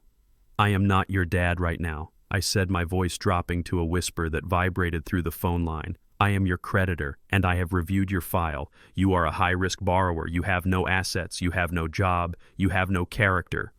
What are you saying? Brad whispered, the fear returning tenfold. I am saying that I am not interested in a payment plan, I said. I am writing off the debt. Brad looked confused. You are forgiving it. No, I said. I am holding it. As long as you are in this jail, I know exactly where my investment is. I know you aren't out there hurting my granddaughter. I know you aren't out there scamming old women. I paid $50,000 to keep you in here, Brad. I didn't pay to get you out. I paid to ensure that when the judge asks for a character reference, I can stand up and say that as your primary creditor, I believe you are a flight risk and should be denied bond permanently. Brad recoiled as if I had slapped him. You bought my debt to keep me in jail. I bought your debt to buy my peace of mind, I corrected him. And it was a bargain. Brad's face turned red. A vein bulged in his neck. Who are you? He screamed. You are not a warehouse worker. Warehouse workers don't have foundation money. They don't buy debts from mobsters. Who are you really? I stood up. I hung the phone up on the hook. I looked at him through the glass. I am the man you underestimated, I said. But since you asked, do you remember the stories about the silent partner who funded the community center? The one nobody ever saw. The one they called the architect. Brad's eyes went wide. The architect was a local legend, a businessman who owned half the real estate in the district but operated through shell companies. Brad had idolized him. Brad had talked about him for years. No, Brad whispered. No, that is impossible. You drive a Ford truck. You wear flannel shirts. I wear what I want, I said.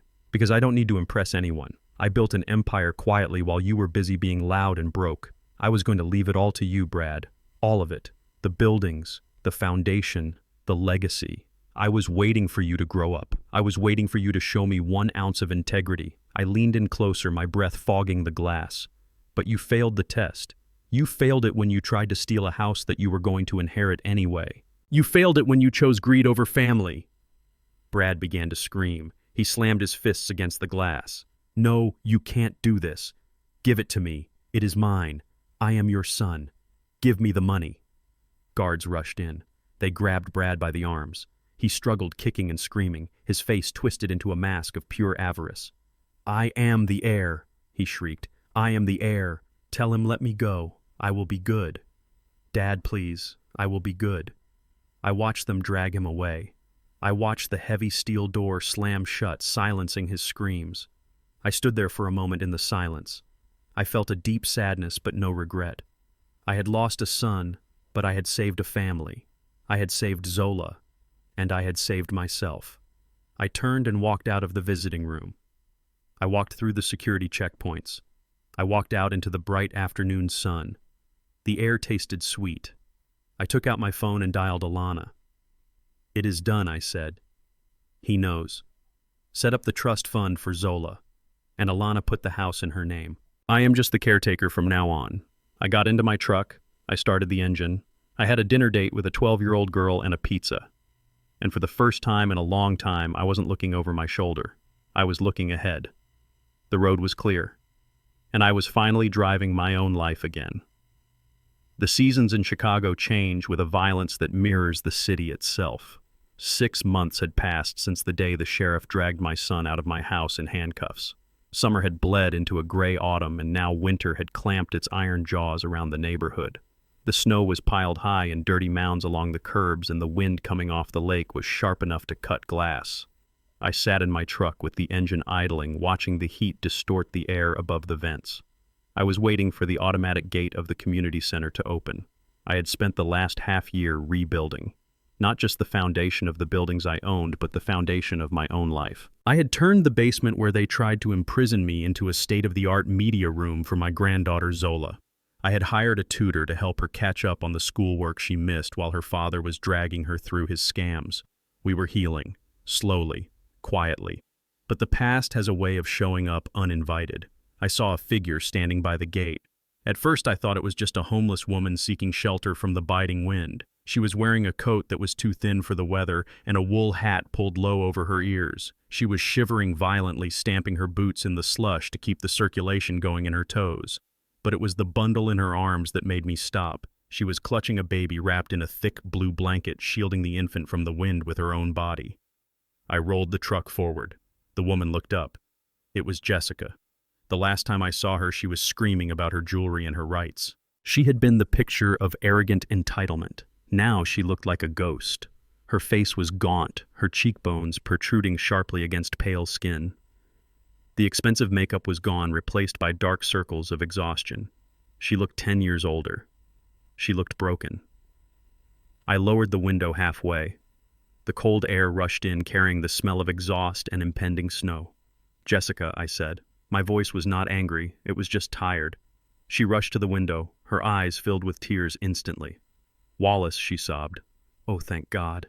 I have been waiting here for 2 hours. I didn't want to ring the bell. I didn't want to wake Zola." She shifted the bundle in her arms. "Look, Wallace. Look at him. This is Leo. He is your grandson." She pulled back the blanket. A small sleeping face peered out, oblivious to the cold and the desperation of his mother. He looked like Brad. The resemblance was undeniable. I looked at the baby. I felt a tug in my chest, the ancient biological pull of blood. But then I looked at Jessica. I remembered the tea she had poisoned. I remembered the safe she had cracked. I remembered how she had stepped over Zola to save her jewelry. "What do you want, Jessica?" I asked. She leaned against the door of the truck. "Wallace, please. I have nowhere to go. The apartment, I couldn't pay the rent. They evicted me yesterday. Brad is in jail. You are the only family we have left. Please, just let us stay in the basement. I will cook. I will clean. I won't ask for money. I just need a roof for Leo. It is freezing out here. You can't let your grandson freeze." She was doing it again. She was using a child as a human shield. She was using an innocent life to leverage her way back into a position of comfort. She hadn't changed. She had just become more desperate. I opened the door and stepped out of the truck. I towered over her. The wind whipped my coat around my legs, but I stood firm. "You aren't asking for a roof, Jessica," I said. "You are asking for a host. You want to attach yourself back to me because your first host is in a cage." "That is not true," she cried. "I am sorry, Wallace.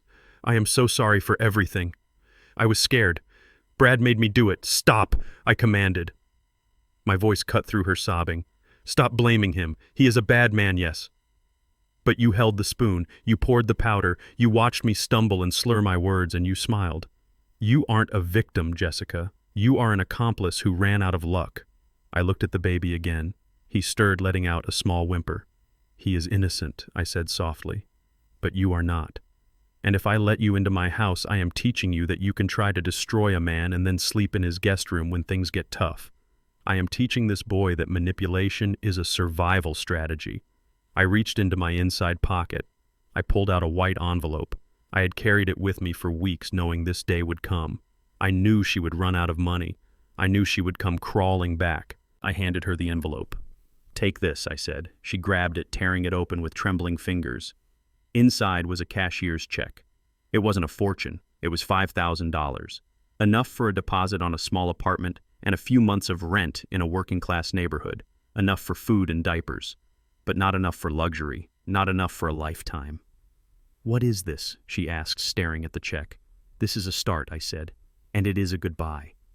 "Wallace, please," she begged, clutching my sleeve. "This won't last forever.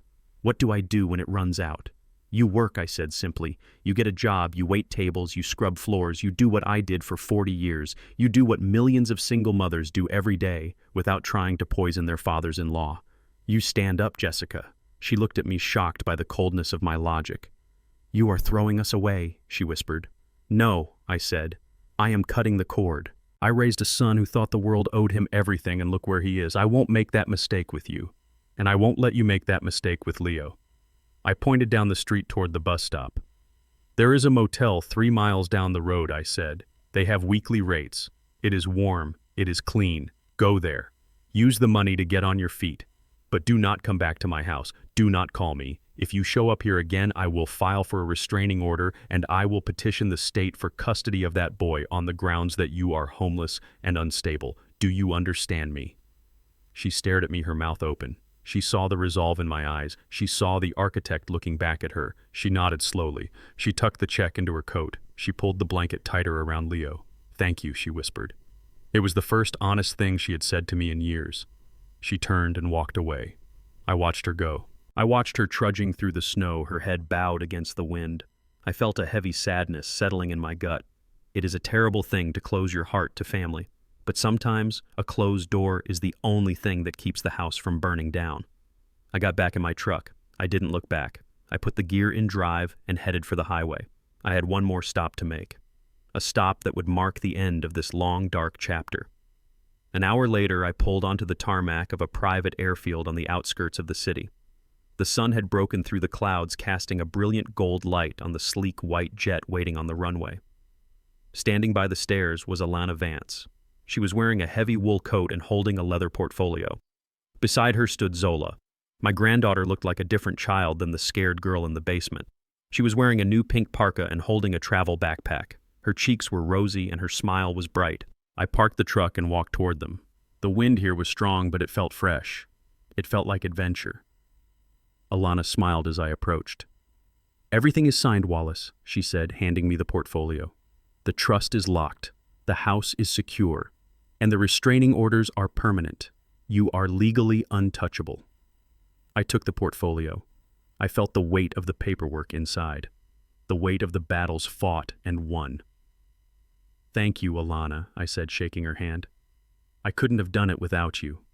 "You did the hard part," she said. "You told the truth." I looked down at Zola. "Are you ready, kiddo?" I asked. Zola beamed. She grabbed my hand. "Grandpa, are we really going to see the ocean?" I laughed. A deep rumbling laugh that felt good in my chest. "Yes, we are. We are going to see the ocean. We are going to eat shrimp until we explode. And we are going to forget about snow for a month." We walked up the stairs of the jet. I paused at the top and looked back at the city skyline in the distance. Somewhere in that concrete jungle, my son was sitting in a cell facing the consequences of his greed. Somewhere on a snowy street, his wife was learning the hard lesson of survival. I did not wish them harm, but I no longer carried their burden. I had spent my life building walls to protect them, but in the end I had to tear those walls down to save myself. I looked at Zola settling into the leather seat by the window, her nose pressed against the glass in wonder. She was the future. She was the second chance I didn't think I would get.